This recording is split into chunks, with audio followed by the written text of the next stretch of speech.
గనుడు మహోన్నతుడు మహిమ కలిగిన దేవా, నిత్య నివాసిన మా ప్రియ పరలోకపు తండ్రి, మీకు వందనాలు స్తోత్రాలు ప్రభువా. ప్రారంభ ప్రార్థన మొదలుకుని పాటల ద్వారా, ఆరాధనను బట్టి, సాక్ష్యము ద్వారా మీ నామానికి మహిమ తెచ్చుకున్నారు. కొద్ది నిమిషాలు మీ వాక్యాన్ని ధ్యానిస్తుండగా తండ్రి, మీ ఆత్మ సహాయం మాకు దయచేయండి, మీ యొక్క ఆత్మ నడిపింపు నాకు దయచేయండి. నేను మట్టివాడును, వట్టివాడును, అల్పుడును, అభాగ్యుని ప్రభు, ఎన్నిక లేని వాడినయ్యా. నీ మహాకృపచేత నన్ను బలపరచమని, మీ దయగలిగిన హస్తం, బాహుబలం, మీ దక్షిణ హస్తం నాకు తోడుగా ఉంచమని, మీ నామానికి మహిమకరంగా నన్ను వాడుకున్నామని, ప్రతి విధమైన ఆటంకాన్ని కీయడం దూరపరచమని, ఎవరికి నిద్రాత్మ రానియద్దు ప్రభు, ఎవరు ఫోన్లు మోగనేద్దు ప్రభు. అందరూ కూడా అయా భయభక్తులు కలిగి మందిరంలో ఉండడానికి సహాయం చేయండి. కొద్ది నిమిషాలైనా శ్రద్ధా భయభక్తులు కలిగి శ్రద్ధాశక్తితో వాక్యాన్ని అపేక్షించే వారు ఉండడానికి సహాయం చేయమని యేసయ్య నామములో స్తుతించి ప్రార్థించి అడిగి వేడుకొనుచున్నాము తండ్రి, ఆమేన్. అందరికీ వందనాలండి. Praise the Lord. అందరికీ వందనాలు. God bless you all. ఈరోజు ఉదయకాలం మందు అనుదిన వాక్యం చదువుతున్నాను. అంటే డైలీ బైబిల్ రీడింగ్ ఉంటుంది కదా, బైబిల్ చదువుతుంటే ఒక వాక్యం నన్ను హత్తుకుంది. ఎన్నోసార్లు బైబిల్ చదువుతాం, కానీ ఒక్కోసారి ఒక్కొక్క వాక్యం మనల్ని హత్తుకుంటుంది. అందుకనే ప్రతిరోజు బైబిల్ చదవటం మంచిదని చెప్తూ ఉంటాను. మొదట ఆ వాక్య భాగాన్ని మీ ముందుంచి తదుపరి నేను వాక్య ధ్యానాంశంలోనికి వెళ్తాను. చూడండి, యెషయా గ్రంథం 55వ అధ్యాయము 10వ వచనములో నేను చదువుతాను. వర్షమును హిమమును ఆకాశము నుండి వచ్చి అక్కడికి ఎలాగూ మరలక భూమిని తడిపి విత్తువానికి విత్తనమును భుజించువానికి ఆహారమును కలుగుటకై అది చిగిర్చి వర్ధిల్లునట్లు చేయనో, అలాగే నా నోట నుండి వచ్చు వచనమును ఉండును. ఎంతమందికి అర్థమైందండి? ఆకాశం నుంచి ఏం పడుతుందంట? వర్షం హిమము పడి ఏం చేస్తుందంట? విత్తనాన్ని వర్ధిల్ల చేస్తుందంట. ఎందుకంటే ఆ విత్తనం వర్ధిల్లితేనే కదా రైతుకి ఆహారం. మనకి ఆహారం దయచేయబడ్డానికి ఆ విత్తనాన్ని వర్ధిల్ల చేసేది ఏంటంటే వర్షం, హిమము అంటే మంచు. అలా నా మాట ఉంటుంది అని ప్రభు సెలవిస్తున్నాడు. దేవుని మాట అంటే చాలా మందికి నిర్లక్ష్యం అండి. చాలామంది నా వ్యాపారంలో అభివృద్ధి లేదు, నా ఉద్యోగంలో అభివృద్ధి లేదు, నా పంటలో అభివృద్ధి లేదు, నా కుటుంబంలో వర్ధిల్లత లేదు అని బాధపడుతూ ఉంటారు. అలాంటి వారికి నేను చెప్తున్నమాట, ఈ వచనాన్ని మీ కంఠాహారంగా ధరించుకోండి. మీ కంఠాహారంగా ధరించుకోండి. ప్రభువా, ఇదిగో ఆకాశం నుండి పొడు మంచు కానీ వర్షం కానీ విత్తనాన్ని వర్ధిల్ల చేయనట్లు నీ నోటి మాట నన్ను వర్ధిల్ల చేయనని నువ్వు మాట ఇచ్చావు కదా ప్రభువా అని వచనం పెట్టుకుని రోజు మీరు ప్రార్థన చేయండి. మీ జీవితంలో ఎందుకు వర్ధిల్లత చూడరు? ఈ వచనాన్ని ఎత్తిపెట్టుకుని రోజు ప్రార్థన చేయండి. నేను తర్వాత ఈ వచనం చదువుకుని నాకు పదే ఈ వచనంలా మెదలాడుతుంది నా హృదయంలో. నిజంగా ఒకటికి 2 సార్లు చదివితే ఈ వచనంలో ఎంత అర్థం ఉందండి. దైవజనుని నోటి ద్వారా వచ్చు మాట దేవుడే మాట్లాడుతున్నాడు కదా. ఈ మాటలు మీరు పట్టుకోవాలి. ఈ మాటలు మీరు పట్టుకుని, అంటే ఈ వాక్యపు వర్షముతో మీరు తడవాలి, ఈ వాక్యపు మంచుతో మీరు తడవాలి. తడిసినప్పుడే కదా ఆ విత్తనానికి తగిన నీరున్నప్పుడే కదా ఆ విత్తనం ఫలించేది. దేవునికి స్తోత్రం కలుగునుగా. కాబట్టి ఇక్కడ ప్రకటించబడుతున్నటువంటి వాక్యాన్ని నిర్లక్ష్యంగా చేయకుండా, నిర్లక్ష్యంగా వినకుండా, కల్పనా కథలు వ్యర్థమైన వాటిని ఎంత ఆసక్తితో వింటారండి. ఒక్క సెకండ్ కూడా పోనివ్వరు. ఆ విధంగా మీరు వాక్యం, నేను గంట కూడా మాట్లాడడానికి ఇష్టపడట్లేదు. రాత్రి కూడా 45 నిమిషాలు మాట్లాడా. ఇప్పుడు కూడా దేవుని చిత్తం అయితే కొద్ది నిమిషాలే నేను మాట్లాడతా. కానీ మీరు శ్రద్ధగా వినాలి వాక్యం. ఏ ఒక్క మాట కూడా పోకూడదు. దేవునికి స్తోత్రం కలుగునుగా. దేవుని నోట నుంచి వచ్చే మాట అలాంటిదంట. అంటే ఆకాశపు వర్షము లాంటిది, ఆకాశం నుండి కురియు మంచు వంటిది. ఆ మంచుకి ఆ వర్షానికి మనం తడిస్తే మనం ఫలిస్తాం, మనం దీవించబడతాం, ఆశీర్వదించబడతాం. అట్టి కృప దేవుడు మనకు అనుగ్రహించును గాక. ఆమేన్. ఈ దిన వాక్య ధ్యానాంశంలోనికి మనం వెళ్దాం. గత వారం ఎవరి గురించి మాట్లాడాను? హిజ్కియా పార్ట్ 1 గురించి మాట్లాడాను. ఈ వారం పార్ట్ 2 గురించి మాట్లాడతాను. గత వారం హిజ్కియా యొక్క చర్యలు, అంటే హిజ్కియా ఎలా ప్రవర్తించాడు, తన ప్రవర్తన బట్టి ఎలా వర్ధిల్లాడు, హిజ్కియా దేవాలయ మందిర తలుపులు ఏ విధంగా తెరిపించాడు, ఏ విధంగా ధూపం వేయించాడు, ఏ విధంగా దీపాలు వెలిగించాడు, ఏ విధంగా మందిరంలో ఉన్న నిషిద్ధ వస్తువులన్నిటిని తీయించాడు, ఏ విధంగా ప్రజలకి పస్కా పండుగ చేయడానికి పిలుపునిచ్చాడు, ఆ ప్రజలు వచ్చినప్పుడు లేవీలకి ఎలా పిలుపునిచ్చాడు, లేవీలు సరిపోనప్పుడు, లేవీలు తక్కువ అయితే మిగిలిన వారు కూడా ఆ పని చేసినప్పుడు, రోగగ్రస్తులైనప్పుడు హిజ్కియా ఎలా ప్రార్థన చేశాడు, ఎలా వాళ్ళందరూ బాగుపడ్డారు, ఇవన్నీ హిజ్కియా యొక్క చర్యలు అనే టైటిల్ పెట్టి గత వారం ఈ ఉపదేశాన్ని చెప్పడం జరిగింది. ఈరోజు 2వ పార్ట్, అంటే హిజ్కియా గురించిన 2వ వర్తమానం ఈరోజు మనం ధ్యానం చేయబోతున్నాం. నోట్ చేసుకోండి, 2వ రాజులు 18, 19 ఈ అధ్యాయాల్లో నుంచి ఈరోజు మనం ధ్యానం చేయబోతున్నాం. రెండవ రాజులు 18-19, అలాగే రెండవ దినవృత్తాంతములు 32వ అధ్యాయం, రెండవ దినవృత్తాంతములు 32, అలాగే యెషయా గ్రంథం 36-37. ఈ అధ్యాయాల్లో ఉన్నటువంటి విషయాలనే నేను ప్రస్తావిస్తాను. ఏమండి, 1వ తరగతి పిల్లాడికి 10th క్లాస్ ఎగ్జామ్స్ పెడితే ఎలా ఉంటుంది? చాలా కఠినంగా ఉంటుంది కదా. కాబట్టి నేను అలా మీకు ప్రసంగం చేయను. 1వ తరగతి పిల్లోడికి 1వ తరగతి పిల్లోడికి తగ్గట్టే, 10th క్లాస్ పిల్లోడికి 10th క్లాస్ తగ్గట్టుగానే ప్రసంగం ఉండేలాగా పరిశుద్ధాత్మ దేవుడే మాట్లాడునుగాక. కాబట్టి ఇదేదో కష్టతరంగా ఉంది, మనం ఎప్పుడు బైబిల్ చదవలేదుగా, ఈ విషయాలు మనం ఎప్పుడు మీకు చదవకపోయినా, మీకు కంటపడకపోయినా, మీకు బోధపడకపోయినా, మీకు తెలియకపోయినా, ఇక్కడ నేను ఒక వ్యక్తి చరిత్రను మీకు తెలియజేస్తున్నా. పేదరాశి పెద్దమ్మ కొడుకు చేతిలో గొడ్లు కొట్టే చెట్ట ఇవన్నీ గుర్తున్నప్పుడు పెద్దమ్మ ఎక్కడుంది, ఏ సంవత్సరంలో ఉంది, అసలు పుట్టిందా పుట్టలేదా, నిజమా, ఇవన్నీ విచారించరు కదా. అలాగే మీరు చెప్పే వాక్యాన్ని పట్టుకోకుండా ఆ చుట్టుపక్కలన్నింటినీ వెతికారనుకో, సబ్జెక్ట్ మిస్ అయిపోతారు. సబ్జెక్ట్ ఏంటంటే, ఒక చిన్న కథ రూపంలో చెప్పేస్తాను వినండి. హిజ్కియా యోధా రాజ్యాన్ని పరిపాలన చేస్తున్నాడు. అషూరు రాజు సన్హెరీబు అనే వ్యక్తి ఈ రాజ్యాన్ని చుట్టుముట్టాడు. చుట్టుముట్టినప్పుడు హిజ్కియా రాజు ఏం చేశాడంటే, కొంత బంగారాన్ని పన్నుగా పంపించాడు. అయినప్పటికీ కూడా అషూరు రాజు ఒప్పుకోలా. తన సైన్యాధిపతులు ఉంటారు కదా, రబ్షాకే అనే వ్యక్తితో కొంతమంది దండుగుని పంపించి భయపెట్టే ప్రయత్నం చేశాడు. ఈ రబ్షాకే అనేవాడు వచ్చి యూదా రాజు పంపించినటువంటి అధికారుల దగ్గర వ్యర్థ ప్రేలాపనలు పేలాడు. ఇష్టానుసారంగా మాట్లాడాడు. దేవుణ్ణి దూషించాడు, జనులను దూషించాడు. ఎంత కిరాతకంగా అంటే, జనులు తమ మూత్రం తాగునట్లు, జనులు తమ మలం తిన్నట్లు అని అసహ్యంగా మాట్లాడాడు. దేవుని ప్రజల్ని దూషించి మాట్లాడాడు. ఆ టైంలో యెషయా దేవుని మందిరానికి వెళ్ళి ప్రార్థన చేశాడు. ప్రార్థన మందిరానికి వెళ్ళకముందు, లేకపోతే వెళ్ళే టైంలో తన దగ్గరున్న అధికారుల్ని ఈ మాటలు యెషయాకి తెలియజేయండి అని దైవజనుడి దగ్గరికి పంపించాడు. దైవజనుడు ఒక మాట చెప్పాడు, భయపడద్దు, ధైర్యంగా ఉండండి అని. ఆ తర్వాత ఆ వ్యర్థ ప్రేలాపన ప్రేలినటువంటి అవన్నీ కూడా రాసి రాజు చేతికి ఇచ్చాడు ఒక వ్యక్తి. ఆ పేపర్ ఏదైతే ఉందో, ఆ పత్రం దేవుని మందిరాన్ని తీసుకెళ్ళి ఇలా పరచి ఆ దాంట్లో ఉన్నటువంటి వాటి అన్నిటినీ కూడా దేవునికి జ్ఞాపకం చేసి, ప్రభువా నువ్వు దృష్టించు, నువ్వు చెవిని పెట్టు, నువ్వు ఆలకించు, నువ్వు విను. ఆయన వినే దేవుడు కాబట్టి, చూసే దేవుడు కాబట్టి నువ్వు దృష్టించు, నువ్వు ఆలకించు, నువ్వు విను, ప్రతిఫలం దయచేయి, నీ కృప దయచేయి, నీ సహాయం దయచేయి అని హిజ్కియా ప్రార్థన చేస్తే యెషయాకి దేవుడు సమాధానం ఇచ్చాడు. యెషయాతో దేవుడు మాట్లాడి, యెషయా హిజ్కియా దగ్గరికి వచ్చి మాట్లాడతాడు, ఇదిగో రాజా హిజ్కియా, భయపడద్దు, నీ దగ్గరికి నీ మీదకి ఎలా అయితే వచ్చాడో అలాగే వెనక్కి వెళ్ళిపోతాడు. ఒక ఆత్మని, ఒక వదంతిని పుట్టిస్తాడు దేవుడు. ఆ ఆత్మను పుట్టించినప్పుడు, లేదా ఆ వదంతిని పుట్టించినప్పుడు రాజు వెనక్కి తిరిగి వెళ్ళిపోతాడు. అతని వెళ్ళినటువంటి దేశం మంది అతను చనిపోయేలాగా నేను చేస్తానని దేవుడే చెప్పాడు. ఎంత గొప్ప విషయం అండి. మన శత్రువుల విషయంలో దేవుడు మనకు వాగ్దానం ఇచ్చినప్పుడు సంతోషమే కదా. హిజ్కియా సంతోషంగా ఉంటాడు. ఆ రోజు రాత్రి దేవుడు దేవుడు ఒక్క దూతను పంపిస్తాడు. ఎంతమందిని? ఒక్క దూతను పంపిస్తే ఆ దూత 185,000 మందిని సంహరిస్తుంది. తెల్లారి ఈ సన్హెరీబు అనే వ్యక్తి వచ్చి చూస్తే రబ్షాకేతో సహా, వ్యర్థ ప్రేలాపనలు పేలినటువంటి రబ్షాకేతో సహా అందరూ చచ్చిపడి ఉంటారు. అప్పుడు భయం వేసి అతని దేశానికి వచ్చిన దారినే వెళ్ళిపోతారు. దేవుడు చెప్పినట్టుగా జరిగింది. అతను తన దేశానికి వెళ్ళిపోయిన తర్వాత శత్రువు సన్హెరీబు అతని కొడుకుల చేతిలో చచ్చిపోతాడు. అతని కొడుకులే అతన్ని చంపేస్తారు. ఇదండి నేను ఈరోజు ఈ అధ్యాయాల్లో ఇప్పుడు మీకు రెఫరెన్స్లు ఇచ్చాను కదా, ఈ రెఫరెన్స్లో ఉన్న హిస్టరీ అంతా ఒక 2 నిమిషాల్లో మీకు తేల్చి చెప్పేశాను. మరి ఈ చరిత్రను బట్టి మనం ఏం నేర్చుకోవాలి? ఈ చరిత్రను ఆధారం చేసుకుని మన జీవితానికి ఏ విధంగా ఈ వాక్యాన్ని మనం మన జీవితాలకు అన్వయించుకోవాలి? మనం ఏం నేర్చుకోవాలి? ఆత్మీయ పాఠం. ఇప్పుడు హిజ్కియా చరిత్ర ద్వారా, ఈ పార్ట్ 2 ద్వారా దేవుడు మనతో ఏం మాట్లాడబోతున్నాడు? ఇప్పుడు నేను వాక్య పఠనంలోనికి వస్తా. దేవుని స్తోత్రం చెప్పండి గట్టిగా. ఇప్పుడు హిజ్కియా చిన్న పొరపాటు చేశాడు. గత వారం నేను చెప్పాను, హిజ్కియా నీతిని అనుసరించాడు, యథార్థత కలిగి జీవించాడు, దేవుడు వర్ధిల్ల చేశాడు అని. అలా చెప్పినప్పుడు 18వ అధ్యాయంలో 7వ వచనం చూడండి.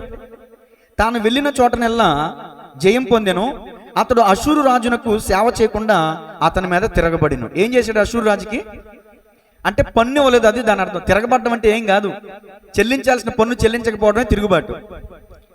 ధైర్యం వచ్చింది. ఇప్పుడు అషూరు రాజు తన సైన్యాన్ని పంపేసరికి, అషూరు రాజు చుట్టుపక్కల రాజ్యాలన్నీ జయించేసరికి హిజ్కియా రాజు కొంచెం భయపడ్డాడు. ఏం చేశాడు చెప్పండి? కొంచెం భయపడ్డాడు. భయపడి ఏం చేశాడంటే దేవుని మందిర సంబంధమైనటువంటి బంగారాన్ని ఓడదీయించి పన్నుగా పంపించాడు. అది దేవునికి నచ్చని కార్యం. అది దేవునికి నచ్చని కార్యం. దేవుడు తగ్గించుకోమన్నాడు కానీ నువ్వు తక్కువ చేసుకోమనలా. దేవునికి స్తోత్రం కలుగునుగా. మనం కూడా చాలాసార్లు తగ్గించుకున్న వారు హెచ్చించబడతారు కదా అని చెప్పి అడ్డమైన వాళ్ళ దగ్గర ఈ మాట అన్నందుకు క్షమించాలి. ప్రతి ఒక్కరి దగ్గర మనం తగ్గించుకోవడం ద్వారా చులకన అయిపోతాం. అవునంటారా కాదంటారా? ఎక్కడ తగ్గించుకోవాలో అక్కడ తగ్గాలి. ఎక్కడ దేవుని నామను మహింపరచాలి అక్కడ మహింపరచాలి. ఎక్కడ పౌరుషం ఉండాలో అక్కడ పౌరుషం ఉండాలి. ఎక్కడ తగ్గాలో, ఎక్కడ నెగ్గాలో, ఎక్కడ వగ్గాలో, ఎక్కడ గెలవాలో, ఎక్కడ ఏడవాలో, ఎక్కడ నవ్వాలో, ఎక్కడ ప్రార్థించాలో, ఎప్పుడు మౌనంగా ఉండాలో, ఎప్పుడు నోరెప్పాలో అది తెలుసుకున్నవాడే జ్ఞానవంతుడు, వివేకవంతుడు. దేవునికి స్తోత్రం కలుగునుగా. నేను అంటాను, మీ మీద దాడి చేసేటటువంటి శత్రువులు నీ బంధువుల, అన్యుల, ఆత్మ సంబంధుల ఎవరో నాకు తెలియదు. ఎవరైనా నీ మీద దాడి చేయడానికి సిద్ధంగా ఉన్నప్పుడు నువ్వు కొంచెం చోటిచ్చావంటే, దైవజనులు మన దెబ్బల మీద పరిచయం చేస్తారు, జాషువా గారు ఒక మాట అన్నారు, సాతానికి సూది బెజ్జం అంతా ఖాళీ ఇస్తే మన శరీరం అంతా దోచుకుంటాడు అనే ఒక మాట చెప్పారు కదా, అది నాకు జ్ఞాపకం వచ్చింది. ఈ హిజ్కియా రాజు ముందే ప్రార్థన చేయొచ్చుగా, అయ్యా నా వల్ల తప్పు జరిగింది, నేను పన్ను ఇవ్వడం మానేశాను, నీ కోపం తెప్పించాను, నా వల్ల తప్పు. ఎవరి దగ్గర ఒప్పుకున్నావు నువ్వు తప్పు? నువ్వు దేవునికి పన్ను కట్టు, నువ్వు దేవుని దగ్గర నువ్వు తలగ్గు, నువ్వు దేవుని దగ్గర తగ్గించుకో. శత్రురాజు దగ్గర తలదించుకుంటావేంటి? శత్రురాజు దగ్గర తప్పైందని ఒప్పుకుంటావేంటి? అర్థమవుతుందండి అన్నమాట. ఇలా మనం ఎవరు పడితే వాళ్ళ దగ్గర మనం తప్పులు ఒప్పేసుకున్నాం అనుకో, దేవుడు చెప్పాడు అలా చెప్పి ఇలా చెప్పాడు ఆగలని చెప్పేసి ముందు వెనక ఆలోచించకుండా అషూరు రాజు పన్ను తీసుకుని ఊరుకున్నాడా? ఊరుకోలా. అరే మనకు భయపడ్డాడు రే, పన్ను పంపించాడు రే అని చెప్పి ఇంకా ఎక్కువ సైన్యాన్ని పంపించాడు, ఇంకా ఎక్కువ భయపెట్టే ప్రయత్నం చేశాడు. నువ్వు గనక నీ శత్రువుకి భయపడ్డావా, నిన్ను ఇంకా లొంగ తీసుకునే ప్రయత్నం చేస్తాడు. ఇప్పుడు నా శత్రువు ఎవరో కాదు, మన శరీరమే మన శత్రువు. అవునంటారా కాదంటారా? మన శరీరం మన శత్రువు. రోగం వచ్చిందని భయపడ్డావా, ఇంకా నిన్ను వంగదీసేసుకుంటుంది, ఇంకా నిన్ను లొంగదీసేసుకుంటుంది. 10 ఏళ్ళు బ్రతికేవాడు కూడా రోగం వచ్చిందని భయపడతా కూర్చుంటే 10 రోజుల్లో చచ్చిపోతావు. దేవునికి స్తోత్రం. కరోనా టైంలో రవీంద్ర గారి ఇంట్లో అద్దుకుంటేవారు మా మాయ గారు.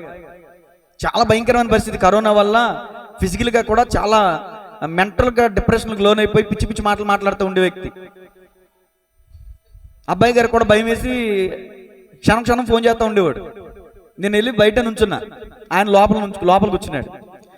నేను ఈ మాట మాట్లాడా, అయ్యా మీరు భయపడొద్దు, 15 నాకేం గుర్తొచ్చిందంటే ఈ వాక్యం గుర్తొచ్చింది, వచ్చే వారం చెప్పే వాక్యం గుర్తొచ్చింది. హిజ్కియాకి 15 సంవత్సరాలు ఆయుష్ పొడిగించాడు కదా, ఆ మాట ఎందుకో ప్రేరేపణ వచ్చి మాట్లాడా. 15 సంవత్సరాలు మీకేం కాదు, ధైర్యంగా ఉండండి. ఆ మాట 1-4 సార్లు చెప్పారండి ఇంట్లో. మా అల్లుడు నాకు గ్యారంటీ ఇచ్చాడు, 15 సంవత్సరాలు నేను బతుకుతా, నేను చచ్చిపోనని. ఆ ధైర్యమే ఇంకా ఆయన బతికించింది. గట్టిగా చెప్పలు కూడా దేని మనం మహిమపడదాం. నా నోటి మాట కాదు, నా నోటి మాట వ్యర్థం. ఆయనకి ధైర్యం వచ్చింది చూడండి, నా నోటి మాటను పట్టుకుని ఆ ధైర్యమే ఇంకా బతికిస్తా ఉంది. దేవునికి స్తోత్రం కలుగునుగా. మళ్ళీ ఒకసారి ఈ వర్మ హాస్పిటల్లో ఆయన వర్మ గారు ఏం చేశారంటే, ఇక అవకాశం లేదు, 30 ఏళ్ళు కట్టి జాయిన్ చేయించన్నారు. అంతేనా? కలిసిపడి 1 లక్ష కట్టి జాయిన్ చేయించమన్నాడంట. ఈ మనోడి దగ్గర 10 ఏళ్ళు కూడా లేవు. కైగులు తీసుకెళ్తారంటే కైగులు తీసుకెళ్ళాడు. అక్కడ 1,000-2,000తో ఇంటికి వచ్చేసారు, ఇంకా క్షేమంగా ఉన్నారు. దేవునికి స్తోత్రం. ఏంటంటే ధైర్యం మనల్ని బతికించేస్తుందండి. పిరికివాడు అనేక సార్లు మరణిస్తాడు, సాహసవంతుడు ధైర్యవంతుడు ఒక్కసారే మరణిస్తాడు. ఇక్కడ హిజ్కియా చేసిన చిన్న పొరపాటు ఏంటంటే, అషూరు రాజుకి భయపడి దేవుని మందిర సంబంధమైన బంగారాన్ని ఓడదీయించి పంపించాడు. ఇది మొట్టమొదటి మాట. ఇది ఎక్కడుంది? రాజుల 2వ గ్రంథం 18వ అధ్యాయం 13-16 వచనాల్లో ఉంది. జుల్మానా అంటారు దీన్ని. అషూరు రాజు కొంత జుల్మాన విధించాడు. 600 మణుగులు వెండి, 600 మణుగులు బంగారం జుల్మానగా నియమిస్తే ఈ రాజు అతనికి ఇచ్చి పంపించాడు. ఈ జుల్మాన నియమించిన తర్వాత అషూరు రాజు ఊరుకున్నాడు. పోని అరే మనకి భయపడ్డాడులే, మనకి పన్ను కట్టాడు కదా, జుల్మాన విధించాడు కదా, మనం చెప్పినటువంటి దానికి లోపడ్డాడు కదా అని చెప్పి ఊరుకున్నాడా? ఇంకా రబ్షాకి అనే వ్యక్తులను పంపించి ఇదిగో యుద్ధానికి సిద్ధంగా ఉన్నానని చెప్పి అందరినీ కూడా నాశనం చేయడానికి సిద్ధపడుతున్నాడు. కొంచెం మీరు భయపడ్డారా? గమనించాలి, శత్రు మనల్ని దోచుకుంటాడు, శత్రు మనల్ని నాశనం చేసే ప్రయత్నం చేస్తాడు. ఇక్కడ నేను మొట్టమొదటి మాట ఏం చెప్తున్నానంటే, అషూరు వారి ముట్టడి, వారి బెదిరింపులు. రాసుకోండి మొట్టమొదటి మాట, అషూరు వారి ముట్టడి, వారి బెదిరింపులు. చూద్దాం. రాజుల 2వ గ్రంథం 18వ అధ్యాయం 27 నుంచి. రబ్షాకే ఈ మాటలు చెప్పుటికై నా యజమానుడు నీ యజమానుని యొద్దకును నన్ను పంపిన తన మలము తినునట్లును తన మూత్రము త్రాగునట్లును మీతో కూడా ప్రాకారం మీద కూర్చున్న వారి యొద్దకును నన్ను పంపెను కదా అని చెప్పి గొప్ప శబ్దముతో యూదా భాషతో ఇట్లా నేను మహారాజైన అష్షూరు రాజు సెలవిచ్చిన మాటలు వినుడి. రాజు సెలవిచ్చినదేమనగా, హిజ్కియా చేత మోసపోకుడి, నా చేతిలో నుండి మిమ్మల్ని విడిపింప శక్తి వానికి చాలదు. శత్రువు చెప్తున్న మాట అండి. యెహోవాను బట్టి మిమ్మల్ని నమ్మించి యెహోవా మనల్ని విడిపించును, ఈ పట్టణమును అష్షూరు రాజు చేతిలో చిక్కకపోవునని హిజ్కియా చెప్పుచున్నాడే. హిజ్కియా చెప్పిన మాట మీరు అంగీకరింపవద్దు. అష్షూరు రాజు సెలవిచ్చినదేమనగా, నాతో సంధి చేసుకుని నా యొద్దకు మీరు బయటికి వచ్చిన ఎడల మీలో ప్రతి మనిషి తన ద్రాక్ష చెట్టు ఫలమును తన అంజూర చెట్టు ఫలమును తినుచు తన బావి నీళ్లు త్రాగుచూ ఉండును. అటు పిమ్మట మీరు చావక బ్రతుకున్నట్లుగా మేము వచ్చి మీ దేశం వంటి దేశమునకు అనగా గోధుమలను ద్రాక్షారసమును గల దేశమునకు ఆహారమును ద్రాక్షా చెట్లను గల దేశమునకును ఒలివ తైలమును తేనెయు గల దేశమునకును మిమ్మును తీసుకుని పోవుదును. అచ్చట మీరు సుఖముగా ఉందురు. కావున యెహోవా మిమ్మల్ని విడిపించునని చెప్పి హిజ్కియా మీకు బోధించు మాటలు వినవద్దు. ఆయా జనముల దేవతలలో ఏదైనను తన దేశమును అష్షూరు రాజు చేతుల నుండి విడిపించినా హామాతు దేవతలేమాయను, అర్పాదు దేవతలేమాయను, సెపర్వయిము దేవతలేమాయను, హేనా ఇవ్వా అనువారి దేవతలేమాయను, షోమురోను దేశపు దేవత మా చేతిలో నుండి షోమురోను విడిపించినా యెహోవా మా చేతిలో నుండి యెరూషలేమును విడిపించునన్నుటకు ఆయా దేశముల దేవతలలో ఏదైనను తన దేశమును మా చేతిలో నుండి విడిపించినది కలదా అని చెప్పాను. అయితే అతనికి ప్రత్యుత్తరం ఇవ్వద్దని రాజు సెలవిచ్చిండుట చేత జనులు ఎంత మాత్రమును ప్రత్యుత్తరం ఇయ్యక ఓరకుండిరి. రబ్షాకి ఎలాంటి మాటలు మాట్లాడారో మీకు చదివినిపించాను. హిజ్కియా ఏం చెప్పి ప్రజలను ధైర్యపరిచాడో ఆ మాటలు చూడండి. 2వ దినవృత్తాంతముల గ్రంథం 32వ అధ్యాయం 7-8 వచనాలు. 2వ దినవృత్తాంతములు, అష్షూరు రాజుకైనను మీరు భయపడవద్దు, విస్మయం అందవద్దు. అతనికి కలిగిన సహాయము కంటే ఎక్కువ సహాయం మనకి కలదు. మాంస సంబంధమైన బాహువే అతనికి అండ. మనకు సహాయము చేయుటకును మన యుద్ధములను జరిగించుటకును మన దేవుడని యెహోవా మనకు తోడుగా ఉన్నాడని చెప్పగా జనులు యూదారాజైన హిజ్కియా చెప్పిన మాటల యందు నమ్మికయుంచిరి. ఇప్పుడు నా వైపు చూడండి. 1 శత్రువు మాటలు, 2 రాజుగారి మాటలు. 1 శత్రువు మాటలు, 2 దేవుని మాటలు. ఈ 2 మాటలు మీ జీవితాల్లో కూడా అనేక పర్యాయాలు మీరు కూడా అనుభవిస్తూ ఉంటారు. కొన్ని పర్యాయాలు మన శత్రువులు మనల్ని నిందిస్తూ ఉంటారు. అవునంటారా కాదంటారా? దూషిస్తూ ఉంటారు, ద్వేషిస్తూ ఉంటారు, హాని చేయడానికి చూస్తారు. అయితే మరొక మాట, మరొక నుంచి దైవజనుని ద్వారానో వాక్యము ద్వారానో దేవుడు ధైర్యం ఇస్తాడు. అమ్మా అలాంటి మాటలు పట్టించుకోవద్దు, అలాంటి మాటలు వినొద్దు, అలాంటి వాళ్ళ వైపు చూడొద్దు. వాళ్ళ వైపు మనం చూసినా, వాళ్ళ మాటలు మనం విన్నా, వాళ్ళు మనం ఏకమైపోతాం, వాళ్ళతో మనం సమానం అయిపోతాం. అలాంటి వాళ్ళ మాటలు అసలు వినొద్దమ్మా, వింటే మీరు కృంగిపోతారమ్మా, బాధపడతారమ్మా, ఉన్న నెమ్మదిని పోగొట్టుకుంటారమ్మా అని దైవజనుని ద్వారా మీరు బలపరచబడతా ఉంటారు. నేను చెప్పే మాటలు వినండి. ఈ 2 వ్యక్తులు మన జీవితంలోకి వస్తూ ఉంటారు. అందరూ ప్రేమించే వాళ్ళు ఉండరు, అందరూ ద్వేషించే వాళ్ళు ఉండరు, అందరూ గాయపరిచే వాళ్ళు ఉండరు, అందరూ కూడా త్రోసేసే వాళ్ళు ఉండరు. నా మాట ఏనండి. కొంతమంది త్రోసేస్తారు, కొంతమంది చేర్చుకుంటారు, కొంతమంది ప్రేమిస్తారు, కొంతమంది ద్వేషిస్తారు, కొంతమంది గాయం చేస్తారు, కొంతమంది గాయం కడతారు. నేను అంటాను, ఇప్పుడు ఈ రబ్షాకి అనేవాడు కూడా గాయం చేసే ప్రయత్నం చేస్తున్నాడు, బెదిరించే ప్రయత్నం చేస్తున్నాడు. మీకు విషయం చెప్పమంటారా? యుద్ధం జరుగుతుందా ఇక్కడ? మాటల సంభాషణ జరుగుతుందా? మీకు తెలిసి మాటల సంభాషణే జరుగుతుంది. మీకు తెలిసి మాటల సంభాషణ జరుగుతుంది. నాకు తెలిసి అంతర్యుద్ధం జరుగుతుంది. యుద్ధం చేయకుండానే, కత్తి తీయకుండానే అవతల వారిని పిరికితనానికి గురి చేసి యుద్ధానికి కూడా పనికి రాకుండా చేస్తున్నాడు. అలాంటి మాటలు అక్కడ ఉన్నటువంటి హిజ్కియా రాజులు అంటారు, హిజ్కియా అధికారులు అంటారు, గోడ మీద నుంచి జనాలు చూస్తున్నారయ్యా, మీరు యోధా భాషతో మాట్లాడకండి, వేరే భాషతో మాట్లాడినంటే నీ యజమాని దగ్గరికి, నీ దగ్గరికి పంపించాడు మా రాజు, ప్రాకారముల మీద ఉన్న జనుల యుద్ధకు కూడా పంపించాడు మా రాజు అని చెప్పి వాళ్ళకి అర్థమయ్యే భాషలోనే మాట్లాడి మాటలు. అర్థం చేసుకోండి, గమనించండి. ఇక్కడ రబ్షాకే ఏం చేస్తున్నాడంటే చాలా మేధావండి రబ్షాకే. ఈ రబ్షాకే వాళ్ళు కూడా లేకపోలేదు మన మధ్యలో. కత్తి తెచ్చి పెట్టి మనిషిని పొడవకుండానే కత్తిపోటు వంటి మాటలతో చంపేస్తారు చూడండి, అలాంటి తోడండి ఈ రబ్షాకే. ఈ రబ్షాకే ఏం చేస్తాడంటే అంతర్యుద్ధం, మానసిక సంబంధమైన, దీన్ని ఏమంటారంటే రాసుకోండి, మానసిక మనోవైజ్ఞానిక యుద్ధం అంటారు దీన్ని. మానసిక మనోవైజ్ఞానిక యుద్ధం. మానసిక, కత్తులతో దాడి చేయట్లేదు, మాటలతో దాడి చేస్తున్నాడు. ఆ మాటలు విని వాళ్ళు భయపడితే యుద్ధానికి పనికిరారు. అదే వాడి ప్లానింగ్.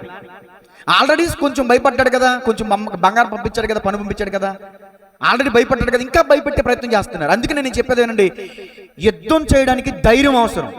ఆ ధైర్యాన్ని చెడగొట్టేవాడే సాతాన్. తిమోతి పత్రికలో పౌలు గారు అంటారు, దేవుడు మనకి పిరికితనము కలిగిన ఆత్మను ఇలేదు కానీ ఇంద్రియ నిగ్రహము కలిగిన ఆత్మశక్తినే ఇచ్చి ఉన్నాడు. నిన్ను పిరికితనానికి గురి చేసేవాడు సాతానైతే నీకు ధైర్యం ఇచ్చేవాడు దేవాది దేవుడు. ఇంద్రియ నిగ్రహము కలిగిన ఆత్మ పరిశుద్ధాత్ముడు నీకు ధైర్యం ఇస్తాడు. సాతానుగాడు అంటాడు నీ చెవిలోకి వచ్చి, నీ ఎడమ చెవిలోకి వచ్చి, నువ్వు ఇది చేయలేవు, నీ వల్ల కాదు అని అంటాడు. పరిశుద్ధాత్మ దేవుడు వచ్చి, నేను నీకు సహాయం చేస్తా, నువ్వు చేయగలవు, నువ్వు అడుగు ముందుకే అని పరిశుద్ధాత్మ దేవుడు చెప్తాడు. మీరు ఎవరు మాట్లాడతారు? మీరు సమాధానం చెప్తేనే ముందుకెళ్తా. ముందు ఎప్పుడైనా మైనస్కి వెళ్తారంట, తర్వాత అర్థమయ్యి ప్లస్కి తిరుగుతారంట రజనీ గారు. సరే మీరు, నేను చెప్పేదేనండి, ఇక నుంచి మైనస్కి వెళ్ళొద్దు. నిన్ను ఎంకరేజ్ చేసే మాటలు విను, నిన్ను ఉత్సాహపరిచే వారి మాటలు విను. కొంతమంది మనల్ని డిస్కరేజ్ చేస్తూ చూస్తారు. ఎందుకో తెలుసా? మన పని వాళ్ళు చేయలేక.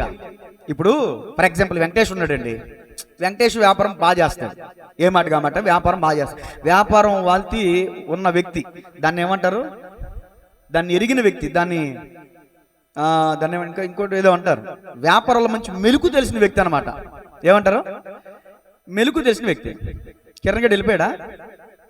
బయటికి వెళ్ళిపోయినట్టు. ఇప్పుడు కిరణ్ గడ్ ఉన్నాడు, ఆడ వ్యాపారం చేయలేడు. ఆడేం చేస్తాడు? వెంకటేష్ దగ్గరికి వచ్చి, చేసేవాళ్ళ వ్యాపారం చేసేమో ఉపయోగం, ఏం చేస్తాడు? పోనీ ఆడేమైనా పెడతాడా? ఆడేమైనా ఉద్ధరిస్తాడా? ఆడేమైనా ఆదరిస్తాడా? నిన్ను మాట్లాడే వాళ్ళు అందరూ నీ దగ్గరకు వచ్చి నీకు సాయం చేస్తారా? మానసికంగా. ఎందుకో తెలుసా? ఆడ వ్యాపారం చేయలేక వ్యాపారం చేసేవాడిని చెడగొడతాడు. అర్థమవుతుందా? అందుకే నేను చెప్పేది ఏంటంటే, సాతాను రబ్షాకే రూపంలో యూదుల్ని, యూదా ప్రజల్ని భయపెట్టే ప్రయత్నం చేస్తున్నాడు. ఇప్పుడు సాతాను ఎవరో ఒక రూపంలో నీ మేలు కోరేవాడు నువ్వు అనుకున్నావు చూడు, వాడు రూపంలో కూడా రావచ్చు, ఏమో చెప్పలేం. పేతురు గారిలో ప్రవేశించి యేసు ప్రభు చేపట్టుకుని ఇది నీకు దూరం అగును గాక అన్నాడా లేదా పేతురు? అప్పుడు యేసు ప్రభుల వారు వెంటనే పేతురుని ఏమని గద్దించాడు? సాతానా నా వెనకకు అని గద్దించడం లేదా? నువ్వు అనుకుంటున్నావు ఇతడు నాకు మేలు చేసేవాడని, ఏమో ఆ వ్యక్తులను దూరొచ్చు. ఆ వ్యక్తులను దూరి నువ్వు ఏదైనా చేయాలనుకుంటే నిన్ను డిస్కరేజ్ చేయొచ్చు, నిన్ను ఎంకరేజ్ చేయాలి, కానీ నిన్ను డిస్కరేజ్ చేస్తూ ఉంటారు కొంతమంది. ఎందుకు తెలుసా? నువ్వు ఎదగడం వారికి ఇష్టం లేదు. నేను చాలా మందికి చాలా విషయాలు కొన్నిసార్లు చెప్తా ఉంటాను, వాళ్ళ మాటలు వినొద్దు, వాళ్ళ దగ్గరికి వెళ్ళొద్దు అంటే, వెళ్ళొద్దని సాహసం చేయొద్దని కాదు, కొంచెం దూరంగా ఉండే, ఎంతవరకు ఉండాలి అంతవరకు ఉంటే నా మాటలు వింటలా, నన్నే శత్రువుగా చూస్తున్నారు. అందుకనేసి అప్పుడు మానేసి మూసి కూర్చున్నా. ఎప్పుడు దాకా అక్క అన్నట్టు బొరుపు కొట్టిన తర్వాత అప్పుడు పాస్టర్ గారు చెప్పారు, నేను అనుకున్నా ఉన్నాను, నాదే తప్పు. చేతులు కాలేక ఆకులు పట్టుకునే రకం అన్నమాట. కాబట్టి గమనించండి, హిజ్కియా రాజు జనాల్ని ధైర్యపరుస్తున్నాడు, ఓ పక్క జనాల్ని భయపెడుతున్నాడు రబ్షాకే. జనులు ఎవరి మాట అన్నారు? ఒకళ్ళు మాట్లాడలేదు. చదివించానుగా నేను దినవృత్తాంతంలో. ఎవరి మాట అన్నారు జనులు? రాజు మాట విన్నారు. అంటే దేవుని మాటకి శిరసావహించారు, కానీ అలాంటి బెదిరింపు మాటలకి చెవి యొగ్గలేదు జనం. ఈ రోజున కూడా నిన్ను అనేక రకాలుగా మానసికంగా కుంగజేస్తున్నారేమో. ఉండడానికి ఇల్లు లేదని, సరైన స్థలం లేదని, చక్కని ఉన్నతమైన ఉద్యోగం లేదని, అందం లేదని, బలం లేదని, పాడేవారిని చూసి పాడినోళ్ళు కుళ్ళుకుంటారు కొంతమంది. నువ్వు సరిగ్గా పాడలేవని, నువ్వు సరిగ్గా వాక్యం చదవలేవని, నువ్వు సరిగ్గా ప్రార్థన చేయలేవని. వాళ్ళు చేయరు, చేసేవాళ్ళు చేయనివ్వరు. అంతేనా? అర్థమవుతుందా? కాబట్టి ఇప్పుడు నేను చెప్పదగ్గ విషయం ఏంటంటే, హిజ్కియా మాటలు నమ్మారు కానీ ఏమండి? అష్షూరు రాజు మాటలో నమ్మలేదు. మరి ఈ రోజున మీరు కూడా ఇలాంటి పరిస్థితి ఎందుకు వచ్చింది అని మీరు కృంగిపోకుండా ఏం చేయాలి? ఈ కృంగుదల్లో గమనించాలి. ఒక చిన్న అనుపాలు పాడుకుని మనం ముందుకు వెళ్దాం. దేవుని స్తోత్రం చెప్పండి గట్టిగా. అవసరాన్ని బట్టి అగ్ని వంటి శ్రమలు కలుగుచున్నవని తెలిసి కలత చెందబోకు.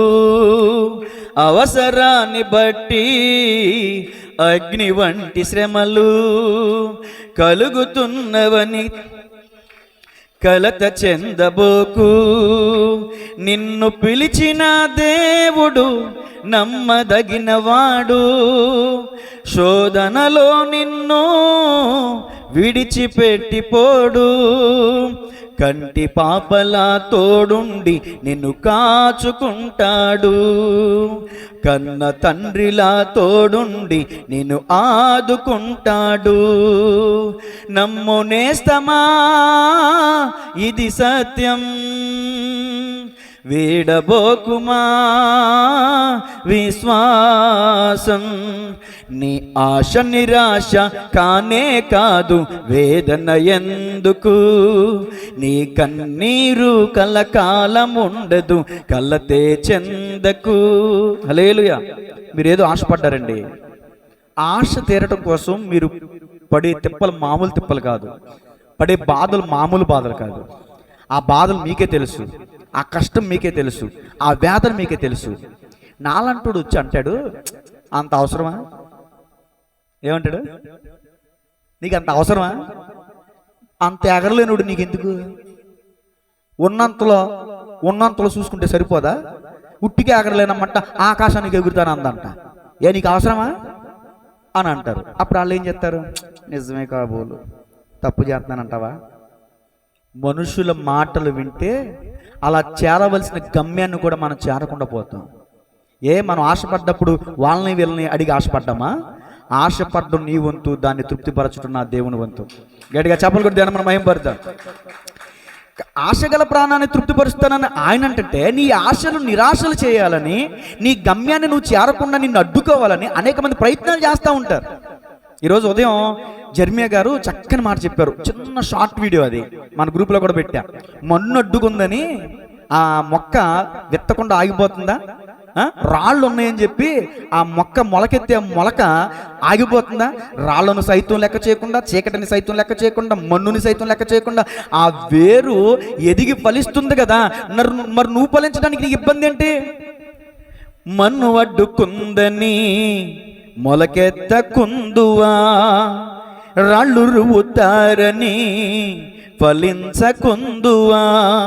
మన్ను అడ్డుకుందని మొలకెత్తకుందువా, రాళ్ళు రువుతారని ఫలించకుందువా. ఎండిన భూమిలో మొలచిన మొక్కవలే పెరిగెను యేసయ్యా ద్రాక్షావల్లిగా. అంటు కట్టబడి నీవు బహుగా ఫలించుమా, అంటు కట్టబడి నీవు బహుగా ఫలించుమా. ప్రాణమా నాలో తొందరపడకుమా, ఎందుకింక కన్నీరు, ఎందుక వేదన, ఎందుక వేదన. నీ దుఃఖ దినములన్నీ సమాప్తమైనవని తెలుసుకొనేస్తమా. యేసయ్య మాటిది. యేసయ్య మాట అంటావా? సాతాను మాట అంటావా? నీ ఎదుగుదల ఓర్వలేని వారి మాటలు అంటావా? నిన్ను అభివృద్ధి పరిచే దేవుని మాటలు అంటావా? ఎవరో చెప్పట్లా. అది దేవుని వైపు చూడు. కిందకు చూశాడు, పేతురు మునిగిపోయాడు. వెనక్కి తిరిగి చూసింది లోతు భార్య, ఉప్పు స్తంభం అయిపోయింది. పక్కకు చూశాడు, పేతురు మునిగిపోయాడు. కిందకు చూశాడు, దావీదు పాపలో పడిపోయాడు. అర్థమవుతుందా? విశ్వాసమునకు కర్తయు దానిని కొనసాగించేవాడైన క్రీస్తు వైపు చూచుచూ మన ముందు ఉంచబడిన పందెములు ఓపికతో పరిగెట్టాలి. ప్రతి వ్యక్తి జీవితం పరుగుల పందులు లాంటిది. ప్రతి వ్యక్తి జీవితం ఒక యుద్ధం లాంటిది. ఈ యుద్ధంలో నేను యుద్ధానికి వెళ్తాను, నాకు శ్రమ రాకూడదంటే ఎలా? నరుని దినములు భూమి మీద యుద్ధ దినములు కావా అన్నాడు యోబు గారు. మనం బ్రతుకున్నంత వరకు బాధలు, కష్టాలు, నష్టాలు, వ్యతిరేకతలు, అవమానాలు, నిందలు అనేకం వస్తానే ఉంటాయి. ఎవరో నిందేశారని నువ్వు కురింగిపోతే అక్కడే నీ జీవితం ఫుల్ స్టాప్ అయిపోద్ది. ఆగిపోతే నీదే తప్పు. అడుగు వేసే ప్రయత్నం చేయి. ఎలీషా అన్నాడు, బాణంతో నేలను కొట్టు అని. ఎన్నిసార్లు కొట్టు వదిలేశాడు? 3 సార్లు కొట్టు వదిలేశాడు. 3 సార్లు విజయం పొందాడు. అది 6 సార్లు కొడితే ఫిలిస్తీన్లు పూర్తిగా ఓడించాడు, పూర్తిగా విజయాన్ని పొందేవాడు. ఆగిపోవద్దు. ఒకసారి ఏసన్న గారు చిన్న పాకలో ఉండేవారంట. గాలివాన వచ్చిందంట. ఇంకేముంది, ఏసన్న గారు గుడారం పడిపోయింది, ఏసన్న గారు అయిపోయారని ఎవరో దుర్వార్త పుట్టించారంట. అందరూ చూడడానికి వెళ్ళారంట. చూడడానికి వెళ్తే నిక్షేపంగా ఉన్నాడంట అయ్యగారు. నిక్షేపంలో ఉన్నారంట. అదేంటి, అయ్యో నిక్షేపంగా ఉన్న అయ్యగారు పట్టుకుని అయ్యో పడిపోయింది అన్నారంటే, ఇలా అన్నారంటే అని వచ్చిన వాళ్ళందరూ చేతులు ఒక 100 ఎట్టి ప్రార్థన చేసుకుని వెళ్తున్నారంట. ఇప్పుడు నింద ఒక 100 అయిందా లేదా? నిన్నెవరన్నా నిందిస్తున్నారని బాధపడుతున్నావా? ఆ నిందను ఒక 100గా చేయగలనా? వేసా గట్టిగా చెప్పలు కొద్దాన్ని మనం మహిమ పడతాం. నిందల వైపు చూడొద్దు, దోషణల వైపు చూడొద్దు. నీ మీద పడే ఆ నిందలు వాళ్ళు ఏడవలేక నీ మీద పడి ఎడుతున్నారు. దేవునికి స్తోత్రం కలిగిన హల్లెలూయా. అది కాబట్టి వాళ్ళ మాటలు విన్నారనుకో, చక్కగా వెళ్ళి నీ ఆత్మీయ జీవితంలో నువ్వు అడ్డుబండి వేసుకున్న వాడు అవుతావు. అవసరం అంటారా? అది దేవుని స్తోత్రం చెప్పండి గట్టిగా. హల్లెలూయా. నిందలను అవమానములను తొలగించమని కోరగా, నిందలను అవమానములను తొలగించమని కోరగా, నా నిందలు పూదండలాయే, అవమానము అభినందమాయే. నా నిందలు పూదండ, అవమానము అభినందమాయే. హల్లెలూయా హల్లెలూయా అందరూ హల్లెలూయా యేసయ్యా, హల్లెలూయా హల్లెలూయా హల్లెలూయా యేసయ్యా. అభిషేకించుమయా యేసయ్యా, అభిషేకించుమయా. యెషయా గ్రంథం 51:7. నేను ప్రశ్న అడుగుతాను, చెప్తానా? హిజ్కియా ఎలాంటి వాడని గత వారం చెప్పాను. ఇంకా అది రజనీ గారికి చప్పట్లు కొట్టండి గట్టిగా. ఒక మాట ఉంది, నీతిని అనుసరించు అనే మాట చదివినిపించాను నేను మీకు గత ఆదివారం. నీతిని అనుసరించేవాడని.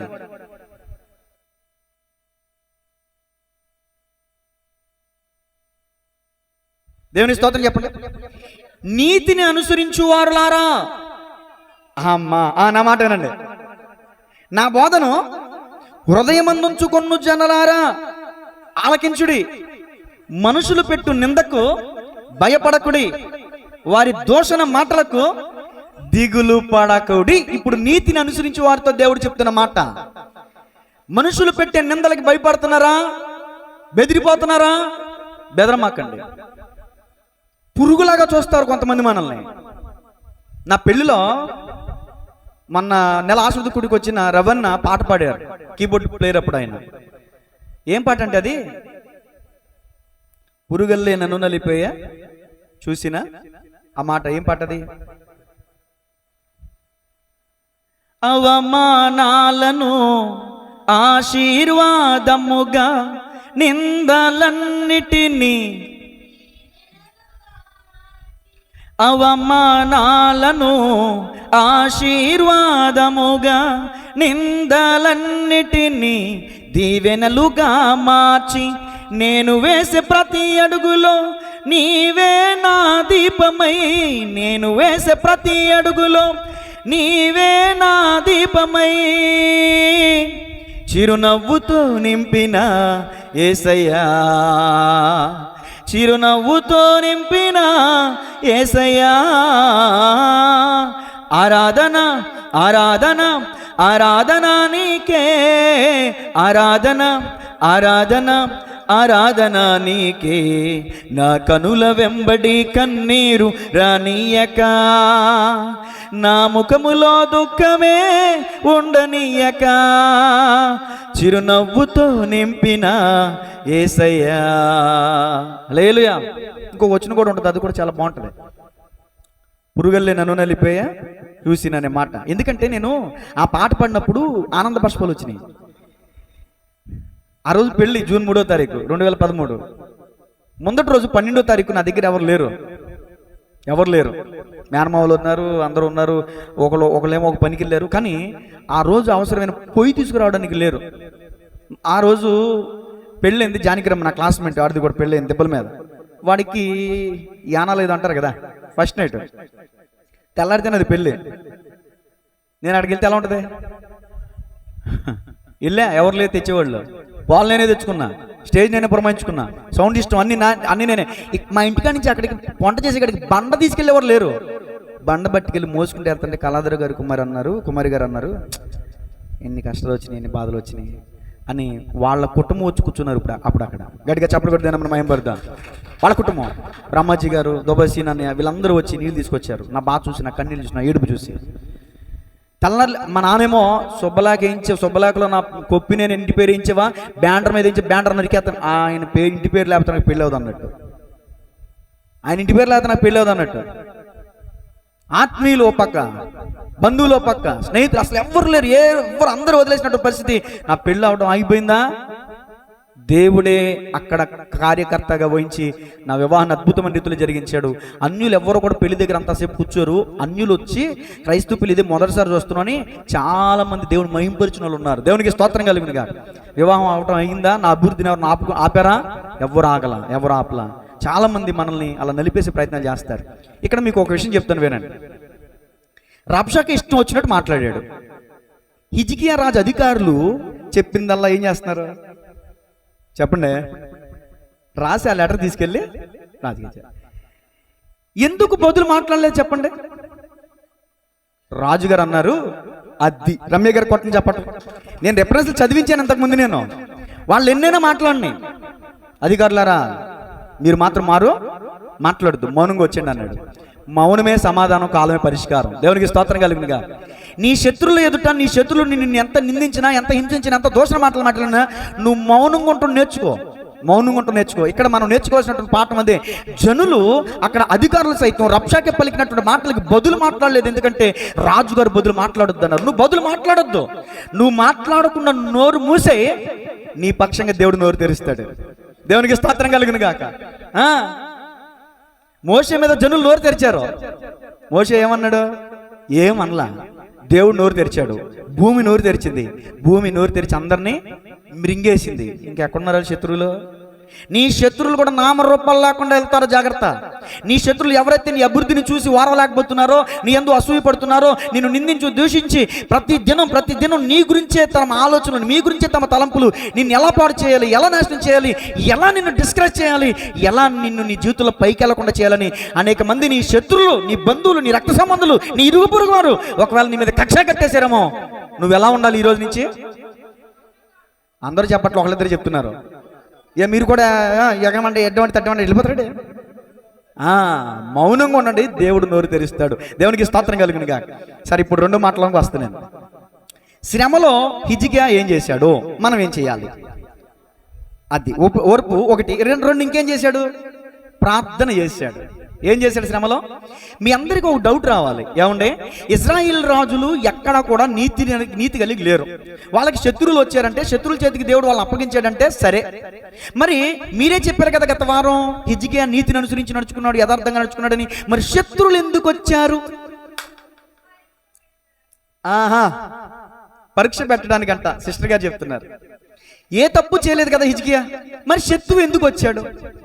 నీతిమంతుడు కదా, నీతిమంతునికి శత్రువులు ఎందుకు వచ్చారు? ఇంకా అన్ని మంచియే. ఇంకా మిగతా వారు కూడా చెప్తే బాగుంటుంది. అది వచ్చిన తర్వాత భయపడిన సంగతి. అసలు శత్రువులు ఎందుకు వచ్చారు, అసలు ఆపద ఎందుకు రావాలి? మీ అందరిలో ఒక మనసు ఉంటుంది, ఒక ఆలోచన ఉంటుంది. ఏంటంటే నీతిగానే ఉన్నాడు కదా హిజ్కియా. అది తర్వాత 3వ అధ్యాయం రోగం వచ్చి తగ్గిన తర్వాత అన్నీ చూపించింది. అబ్బా, గడికి ఇప్పుడు కొట్టని చెప్పట్లు. మా గీప్తి ఎంత బాగా చదివిద్దో ఎగ్జామ్స్లో రిజల్ట్ వచ్చినప్పుడే తెలిసేది. అర్థమవుతుందా? ఇప్పుడు ఈ పరీక్ష. ఒక మాట చదవండి, కీర్తన 34:19. నేను మంచిగానే ఉన్నాను, యథార్థంగానే ఉన్నాను కదా, పరిశుద్ధంగానే ఉన్నాను కదా, అక్కడ తప్పు చేయలేదు కదా, నాకు ఎందుకు ఈ పరిస్థితి అనుకుంటున్నావు కదా. నీతిమంతునికి కలుగు ఆపదలు అనేకములో. అమ్మా అంటే ఆపదలన్నింటిలో నుంచి యెహోవా నిన్ను విడిపించును. గట్టిగా చెప్పట్లో. ఆపదలు రావని దేవుడు ఎక్కడ చెప్పాల? ఆపదలు వస్తాయి, రోగాలు వస్తాయి, బాధలు వస్తాయి, కష్టాలు వస్తాయి.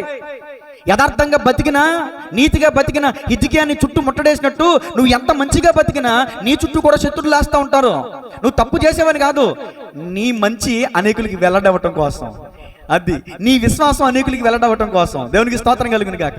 చూడండి, తిమోతికి రాసిన 2వ పత్రిక 3:12లో క్రీస్తు యేసునందు సద్భక్తితో బ్రతకను ఉద్దేశించు వారికి హింసలు కలుగును అని వాక్యం చెప్తుంది. అది నీతిమంతులు కూడా హింసలు వస్తాయి, యథార్థవంతులు కూడా బాధలు వస్తాయి, యథార్థవంతులు కూడా బాధలు వస్తాయి. కానీ దేవుడు ఆ శత్రువు చేతికి అప్పగించడం. అవునంటారు కదంటారా? నేను టకటక చెప్తాను, టకటక సమాధానం చెప్పండి. దానియేలు యథార్థవంతుడా కాదా? శద్రక్ మేషక్ అబేద్నెగో వారు యథార్థవంతులా కాదా? యోసేపు యథార్థవంతుడా కాదా? దావీదు యథార్థవంతుడా కాదా? యోబు యథార్థవంతుడా కాదా? వీళ్ళందరికీ శ్రమలు వచ్చినాయి, రాలేదా?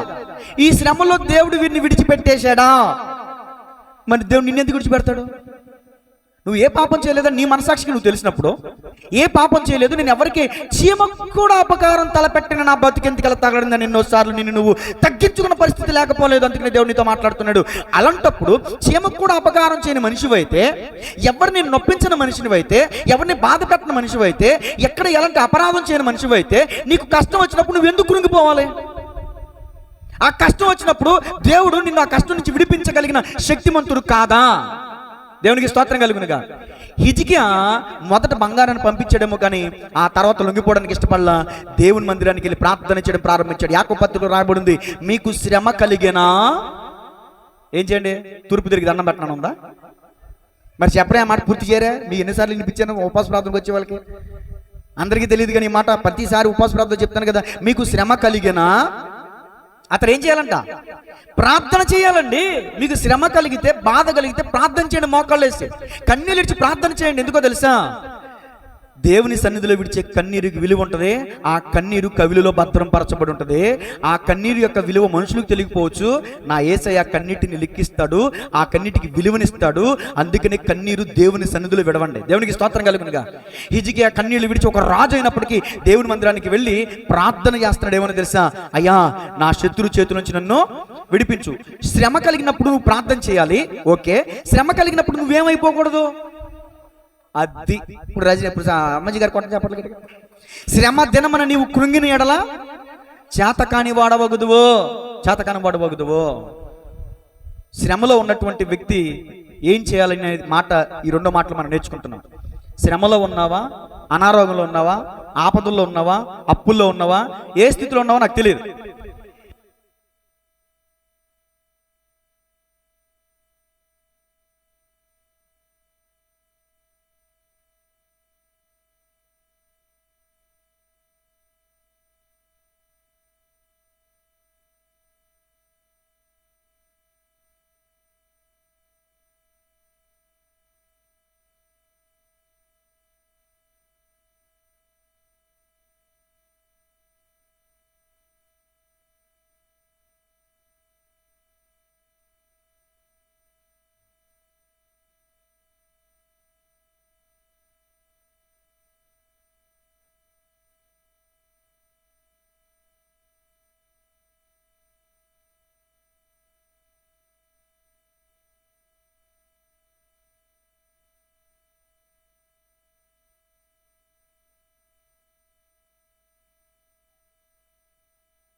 దేవునికి స్తోత్రం. పాపం నాకు భయం ఎక్కువ అండి. ఆయనకి జాగ్రత్త పరుడు, మామూలు పిసినారుడు కాదు.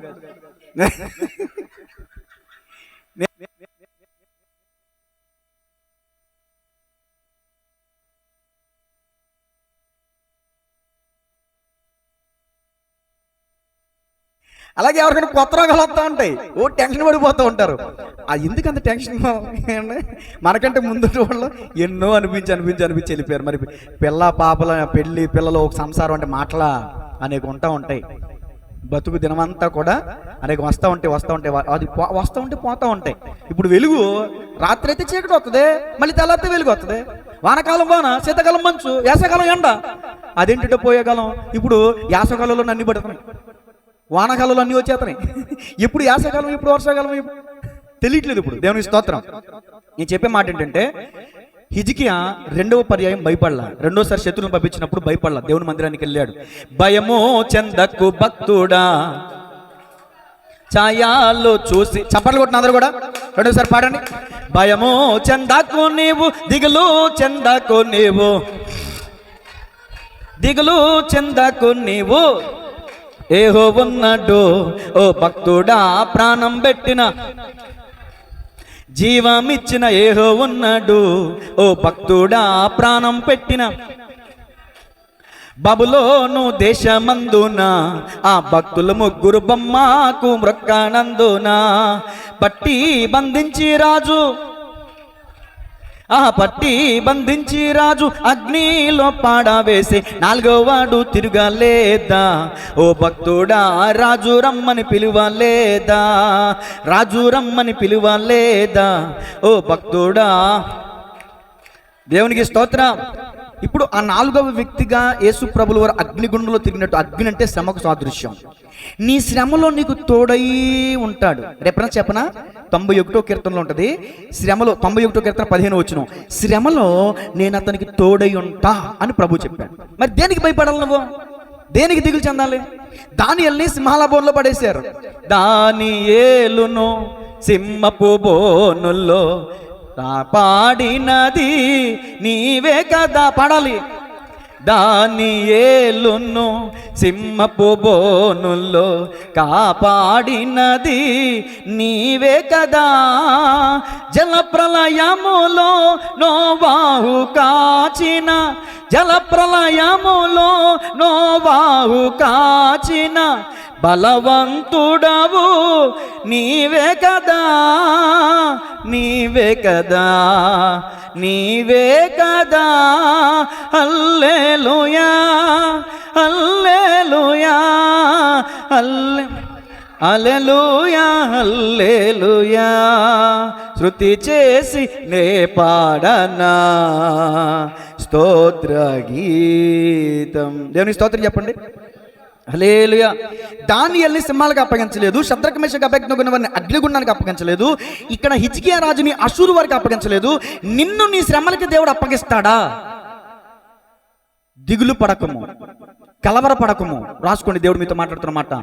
కలత చెందొద్దు, విశ్వసించువాడు కలవరపడ్డు. యెషయా గ్రంథంలో రాయబడి ఉంది. ధైర్యంగా ఉండండి. యెషయా హిజ్కియాతో చెప్పిన మాట, ధైర్యంగా ఉండండి, కలత చెందొద్దు, దేవుడు మన పక్షంగా ఉన్నాడు. అదే మాట ఇప్పుడు నేను కూడా మీతో చెప్తున్నా. మీ కుటుంబంలో అనేకమైన సమస్యలను బట్టి నలిగిపోతున్నారేమో, దేవుడు మీతో మాట్లాడుతున్న మాట, నా దేవుడు, మనం నమ్ముకున్న దేవుడు మనల్ని విడిచిపెట్టే దేవుడు కానే కాదు. హిజ్కియా ఏమని ప్రార్థన చేశాడో చూడండి. 2వ రాజుల గ్రంథం. మనం కూడా అలా తెలివిగా ప్రార్థన చేద్దాం, దేవుడిని మహిమపరుస్తూ ప్రార్థన చేయాలి. రాజుల 2వ గ్రంథం 19వ అధ్యాయం 14 నుంచి. హిజ్కియా దూతల చేతుల నుండి ఆ ఉత్తరము తీసుకుని చదివి యెహోవా మందిరంలోనికి పోయి యెహోవా సన్నిధిని దాన్ని విప్పి పరిచి చదవండి.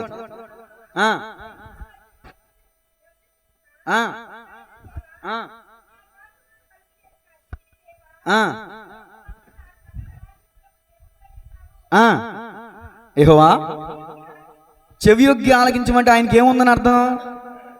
చెప్పరా, చెవులు ఉన్నాయని అర్థం. చదవండి. యెహోవా కన్నులు తెరిచి అంటే ఆయనకి ఏమున్నాయని అర్థం? అది చదవండి. దృష్టించుము, జీవము గల దేవుడు అయిన నిన్ను దూషించుటకై సన్హెరీబు పంపిన వాని మాటలను చెవిని పెట్టుము. యెహోవా, అష్షూరు రాజులు ఆ జనములను వారి దేశములను పాడు చేసి వారి దేవతలను అగ్నిలో వేసినది నిజమే. ఆ రాజ్యముల దేవతలు నిజమైన దేవుళ్ళు కాక మనుషుల చేత చేయబడిన కర్రలు రాళ్లే గనుక వారు వారిని నిర్మూలము చేసిరి. యెహోవా మా దేవా, లోకమందున్న సమస్త జనులు నీవే నిజముగా అద్వితీయ దేవుడు అయిన యెహోవాని తెలుసుకొనున్నట్లు అతని చేతిలో నుండి మమ్మును రక్షించుము. ఎలా ప్రార్థన చేశాడు చెప్పండి హిజ్కియా?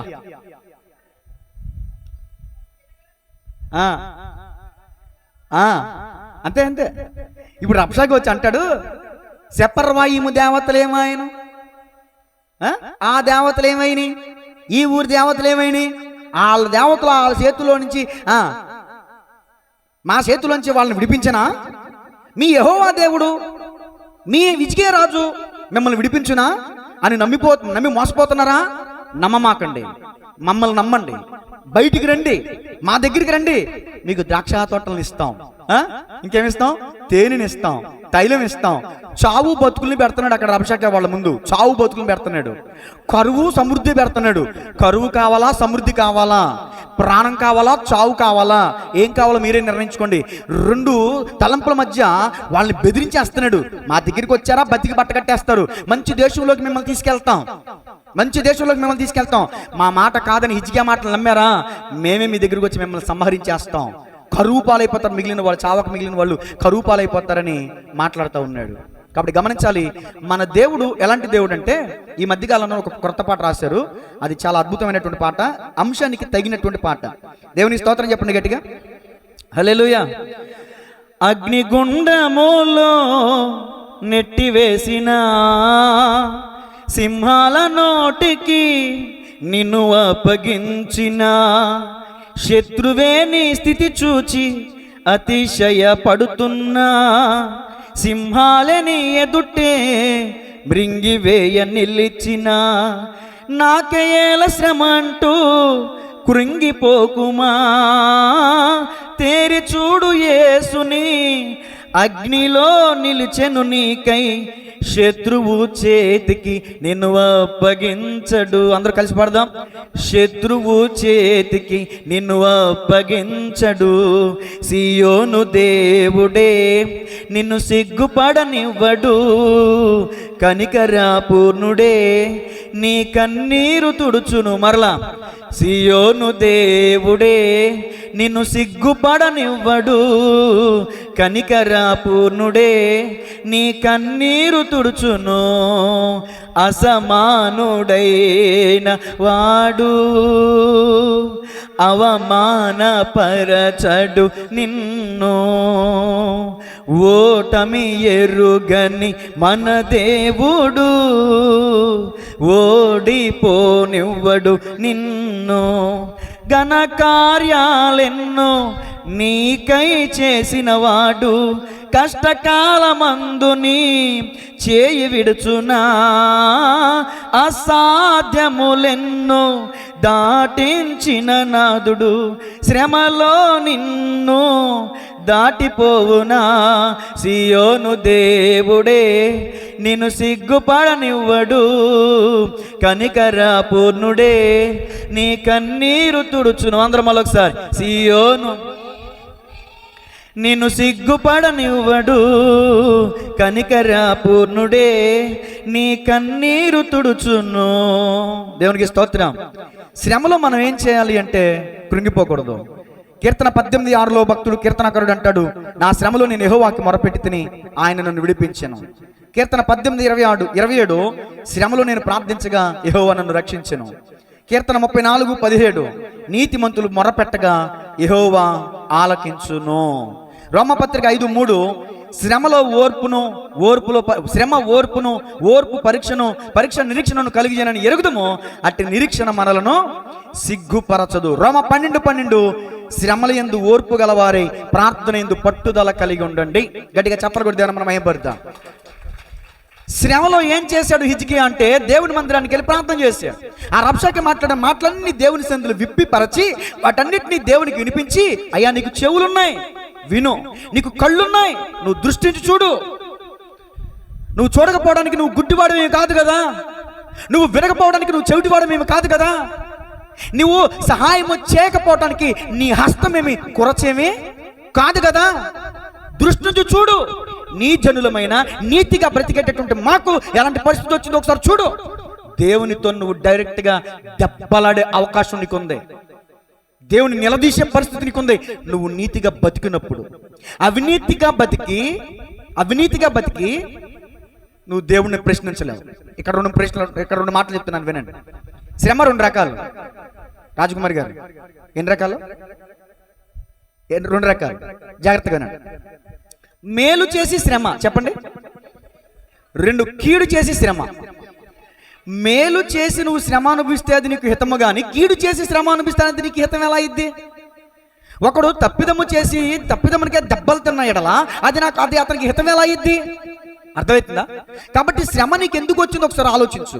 యోబుకు వచ్చింది శ్రమ, అది 2 ఆశీర్వాదానికి వచ్చింది. యోసేపుకు వచ్చింది శ్రమ, అది ఫలింపుకు వచ్చింది. ఆకానుకు వచ్చింది శ్రమ, అది వద్దు అన్నదాన్ని ముట్టొద్దు అన్నదాన్ని ముట్టి దొంగిలించి బొంకి గుడారలో దాచుకున్నందుకు వచ్చింది శ్రమ. ఈరోజు నువ్వు అనుభవిస్తున్న శ్రమకు కారణం ఏంటి? నీ తప్ప, లేకపోతే నువ్వు నీతిగా ఉండి శ్రమ అనుభవిస్తున్నావా? దైవజనుడిగా నేను సవాల్ చేసి చెప్తున్నా, నువ్వు నీతిగా యథార్థంగా ఉండి నీకు శ్రమ వస్తే ఆ శ్రమ నుంచి నా యేసయ్య విడిపిస్తాడు. విడిపించడం మాత్రమే కాదు, అతనిని విడిపించి అతనిని గొప్ప చేసేదను. గట్టిగా చెప్పాలి కూడా మనం మహిమపడతాం. నిన్ను గొప్ప చేస్తాడు. యోసేపుని గొప్ప చేయలేదా? ప్రైమ్ మినిస్టర్ చేయలేదా? యోబుని 2 అంతలుగా ఆశీర్వదించలేదా? 2 అంతలుగా ఆశీర్వదించలేదా? నేనేం తప్పు చేశానని, ఏం తప్పు చేయకపోయినా నాకెందుకు ఈ బాధలను ఏడవద్దు, కృంగిపోవద్దు. యేసయ్య పాదాలు పట్టుకు కన్నీరు విడు, ప్రార్థన చేయి.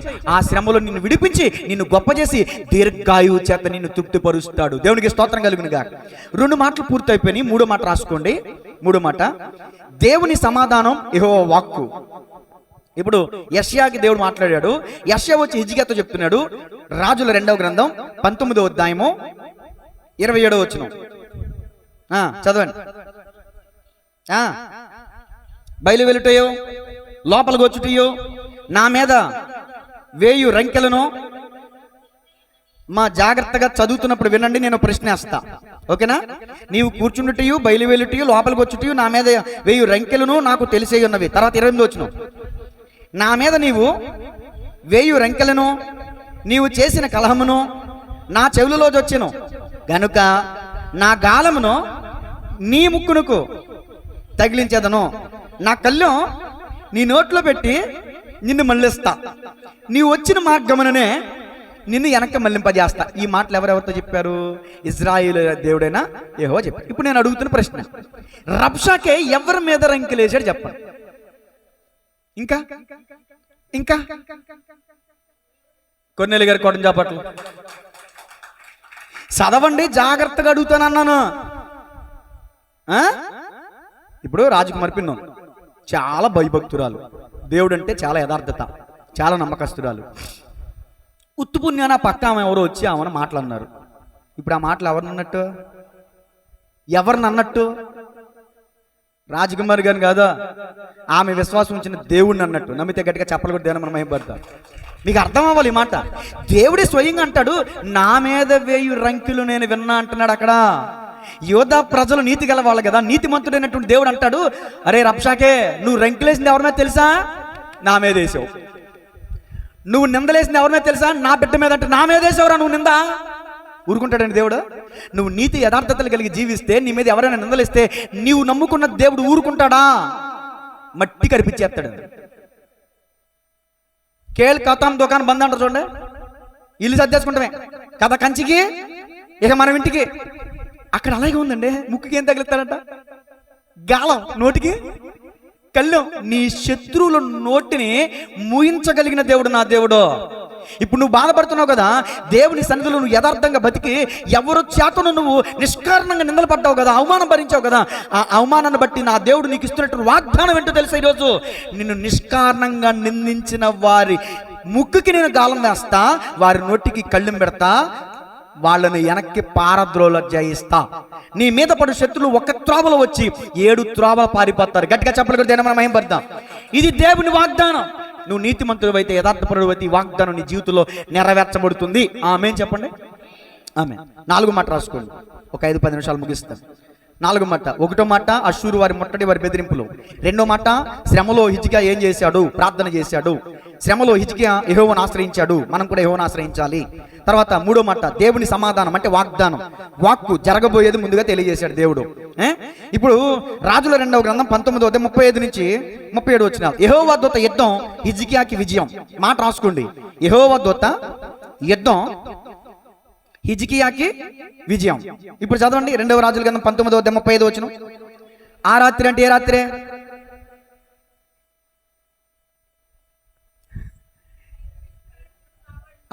అది రబ్షాగా ఏ రోజైతే ఏ రాత్రి అయితే ఎప్పుడైతే అన్నాడో ఆ రాత్రి. చదవండి. ఆ రాత్రి యెహోవా దూత బయలుదేరి అష్షూరు వారి దండుపేట రోజు వచ్చి అమ్మో 185,000 మందిని హతము చేసెను. ఉదయమున జనులు లేచి చూడగా వారందరూ మృత కళేబరములై ఉండిరి.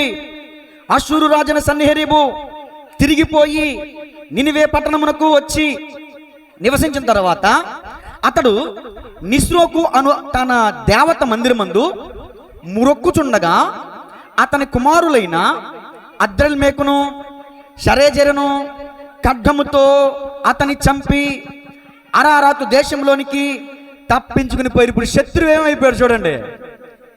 రబ్షాకే ద్వారా యూదా ప్రజలందరినీ కూడా వ్యర్థ ప్రేలాపనలు పేలినటువంటి, వ్యర్థమైన మాటలు, వ్యర్థమైన దోషణలు, వ్యర్థమైన నిందలు వేసినటువంటి అష్షూరు రాజు తన కన్న బిడ్డల చేత చంపబడ్డాడు. అసలు వెనక్కి తిరిగి పారిపోయాడు. దేవుడు చెప్పాడు, హిజ్కియా నువ్వు భయపడద్దు. ఆ అష్షూరు రాజు ఒక్క బాణం కూడా వేడి నీ మీద, ఒక్క ఈటి కూడా చూపించడు నీ మీద. ఎలా వచ్చాడు అలాగే తిరిగి వెళ్ళిపోతాడు. దేవునికి స్తోత్రం చెప్పండి గట్టిగా. మీరు చేస్తున్న వ్యాపారంలో, మీరు చేస్తున్న ఉద్యోగంలో, మీరు చేస్తున్న కూలి పనులు కూడా, మీరు చేస్తున్నటువంటి సంథింగ్ రోజు మీకు ఎదురవుతూ ఉంటారు. వీడు ఎప్పుడు ఎరగడైపోతాడు రా బాబోయ్ అని ఏడుస్తున్నారు చూడండి. మీరు చాలాసార్లు వాళ్ళని బట్టి మీరు బాధపడుతున్నారు చూడండి. ఇప్పుడు దేవుడు మీకు ఇస్తున్న వాగ్దానం, హిజ్కియా లాగా మౌనంగా ఉండండి, హిజ్కియా లాగా నీతిగా ఉండండి, హిజ్కియా లాగా యథార్థంగా ఉండండి. అష్షూరు రాజుని తన్ని ధర్మేసినట్టు చెప్పరా? ఎవరి శత్రువుల్ని? మీ శత్రువుల్ని, మీ ఎదుగుదల వాడలేని వారిని దేవుడు పారిపోయేలా చేస్తాడంట. అప్పుడు మీ నోట ఏమంటది? ఏంటి అందరూ కూడా కొంచెం దిగాలుగా కొంచెం ఒక్కబోతగా ఉంది కదా, వేడిగా ఉంది కదా వాతావరణం. నవ్వండి నవ్వండి పాడదాం. నవ్వునిచ్చిన యేసయ్యను మీరు నమ్మండి, చిరునవ్వునిచ్చిన యేసయ్యను నమ్మి నవ్వండి. నల్లోడు ఆ కుల్లోడుంటే, నల్లోడు ఆ కుల్లోడుంటే, మా పిల్లలు చూడండి ఎంత నవ్వు వస్తుందా. ఆ తెల్లోడు నా యేసయ్యుంటే చూడండి, నవ్వే నవ్వు. ఎందుకంటే ఏదో ఉసూరు ఏదో పోయినట్టు, కొంపలు కొల్లేరైపోతున్నట్టు, ఈరోజు ఆఖరి జీవితం అయినట్టు, ఇది ఆఖరి ప్రసంగం అయినట్టు. ఏసు రక్తం చేయం అదే మా సినీ గారు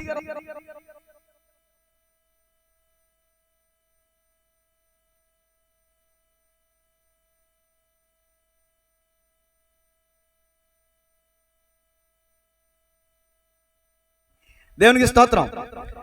ఇప్పుడు యుద్ధం ఎవరిదే? చెప్పండి. ఇప్పుడు గొల్యాతు ఎదురుగా వచ్చినప్పుడు, దావీదు వెళ్తున్నప్పుడు, దావీదు అన్న మాట ఏంటి? యుద్ధం యెహోవాదే, రక్షణ యెహోవాదే. మనకు భయం ఏంటి? యుద్ధం యెహోవాదే. అరే గొల్యాతు అంటాడు, అరే నేను కుక్కనా కర్రెచ్చుకొస్తున్నావు, ఇదిగో నిన్ను ఇట్లా చేస్తాను. గొల్యాతు అంటే జీవము కలిగిన యెహోవాతోడు ఈ రోజు నీ మెడ మీద తలకే ఉండదు. రే ఎవడా? చిన్నవాడు దావీదు. అంత ధైర్యంగా ఎలా మాట్లాడాడండి? దేవుని ఆత్మ అభిషేకం అతనిలో ఉంది కాబట్టి, జీవము కలిగిన దేవుని ఆత్మ అభిషేకం కలిగినటువంటి దావీదు చూడండి, ఒక్క రాయితో గొల్యాతు నేల పడద్రోసి, ఆ గొల్యాతు చేతిలో ఉన్నట్టు ఖడ్గాన్ని తీసి తన కత్తి చేత తన తలని శిరచ్ఛేదనం చేశాడు. గట్టిగా చప్పలు కొట్టాను, మనం మహింపడదాం. యుద్ధం యెహోవాదే. గొల్యాతు 6 మూరల జానుడు అంటే ఎత్తు. గొల్యాతు వంటి ఎత్తైనదేమో నీ సమస్య. గొల్యాతు కూడా ప్రలాపన పేలాడు. ఓ ఇశ్రాయేలీయులారా నన్ను అక్కడ జయించండి చాలు అని వ్యర్థ ప్రలాపనలు పేలాడు. మట్టి గారు చేసాడు లేదా? అష్షూరు రాజు కూడా వ్యర్థ ప్రలాపన పేలాడు. తన కన్న కొడుకులతో చచ్చిపోయి చావలేదు, కుక్క చావు చచ్చాడు చాలదా? అది మీ మీద ఎవరైతే వ్యర్థ దుర్భాషలు మాట్లాడుతున్నారో మీరు అనుకోవద్దు మీ మీదని, అది దేవుని మీదే, మిమ్మల్ని కాదు. దేవుడిని అంటున్నారా అర్థం చేసుకోండి. మీరు చాలాసార్లు నా దగ్గరికి వచ్చి కొంతమంది అయ్యా నా యొక్క తప్పు లేకుండా నా ఇంటి పక్క వాళ్ళు, నా ఇంటి వాళ్ళు, నా బంధువులు నన్ను నిష్కారణంగా అన్నారండి అని ఎవరైతే నా దగ్గర బాధపడ్డారో వాళ్ళు వినండి జాగ్రత్తగా. దేవునికి స్తోత్రం. నేను వాళ్ళు చెప్పించట్లేదు, కానీ నీ శత్రువులు పారిపోయే రోజు ఉంటుంది. మా చిన్నపిల్ల మా వెంకటేష్ గారి చిన్నపిల్ల పాట పడింది. ఏ పాట మా పాట? ఇప్పుడు నీకు ఉన్నా నీ శత్రువులను ఇకపై ఎన్నడునో చూడబోలే అంటే దాని అర్థం ఏంటే? ఎత్తావతరా ఊరికొత్తరానికి మోసేస్తారు. నీ మీద ఒక చెయ్యి ఎత్తారంటే నీ మీద కాదు ఎత్తినట్టు, దేవుని మీద చెయ్యి ఎత్తినట్టు. అమాలీకులు యెహోవాకి విరోధంగా చెయ్యి ఎత్తారు. తరతరములకు యుద్ధం అన్నాడు అక్కడ నిర్గమకాండం 32వ అధ్యాయంలో. యెహోవా మీద, దేవుడి మీద, దేవుడి ప్రజల మీద చెయ్యి ఎత్తుతారా? ఎంత దమ్ము, ఎంత ధైర్యం! జీవము కలిగిన దేవుని యొక్క సత్తా తెలియదేమో. ఒక అన్యురాలు చెప్పింది రాహాబు, మీ దేవుడని యెహోవా కార్యములను మేము విన్నప్పుడు మా గుండెలు కరిగిపోయి పశ్చాత్తాపానికి గురైంది. అక్కడ భయపడిపోయింది. అక్కడ రాహాబు దేవుడి కార్యాలు, దేవుడి శక్తిని చూసి. దేవుని శక్తిని తెలియనటువంటి వాళ్ళు వ్యంగ్యంగా మాట్లాడేది, దేవుని దూషించేది. చాలా మంది ఈ రోజున దోషణ మాటలు మాట్లాడట్లేదా?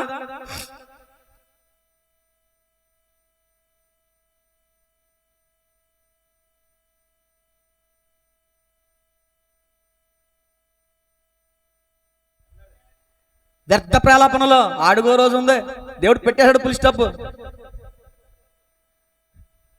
ఆరిపోయే దీపానికంట ఎలాగనివ్వండి, ప్రేమనివ్వండి, మాట్లాడినివ్వండి. మనం ఏం చేద్దాం?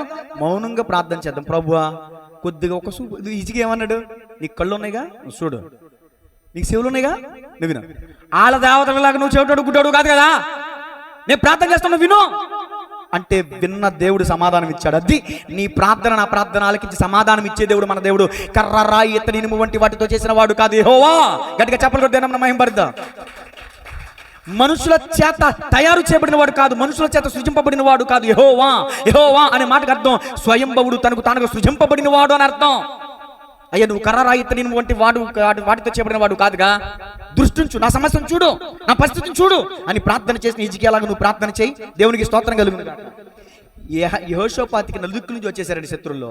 యెహోషాపాతు దేవుని మందిరానికి వెళ్ళి ఉపవాసం చాటించి మనసుని నింపుకుని ప్రార్థన చేయగా యుద్ధం చేయకుండానే శత్రువులు ఒకరినొకరు చంపుకుని చచ్చిపోయారు. అవునా కదా? ఎప్పుడైనా చెప్తాను, ఇంటికి వెళ్ళి చదువుకోండి. 2వ దినవృత్తాంతములు 20 అధ్యాయము 17 నుంచి 18 వచ్చిన.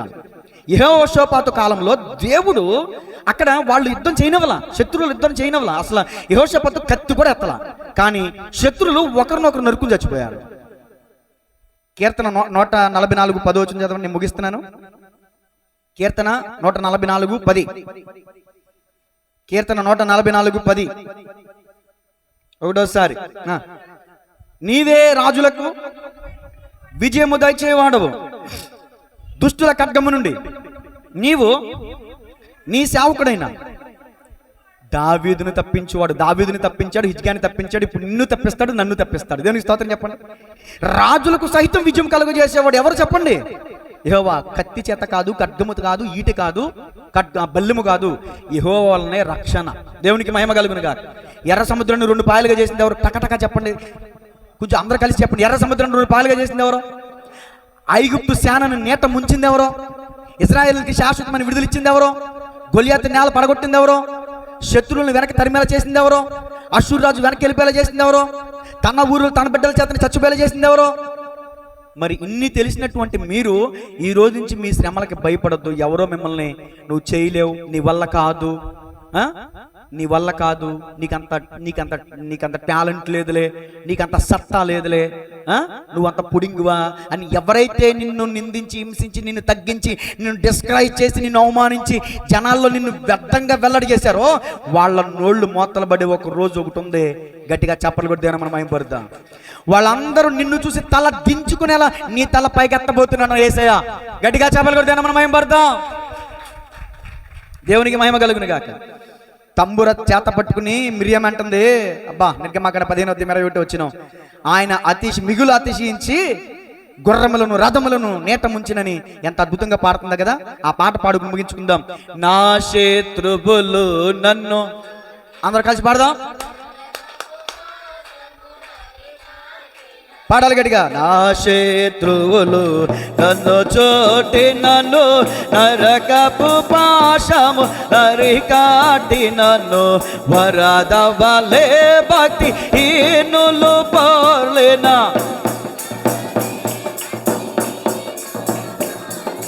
విడువక నన్ను ఎడబాయని దేవా, విడువక నన్ను ఎడబాయని దేవా, యెహోవా నా బలమా, యథార్థమైనది నీ మార్గం, పరిపూర్ణమైనది నీ మార్గం యెహోవా. తలలోంచండి, ప్రార్థన చేసుకుందాం. ఈరోజు 4 మాటలు. హిజ్కియా పార్ట్ 2 రెండవ భాగం. హిజ్కియాకి కష్టం వచ్చింది, శ్రమ వచ్చింది. ఏంటి ఆ శ్రమ? అషూర్ రాజు సైన్యం ముట్టడి వేసేశారు. ఆ ముట్టడి వేసినప్పుడు హిజ్కియా రాజు ఏం చేశాడు? నెంబర్ 1, మౌనంగా ఉన్నాడు. ప్రార్థన.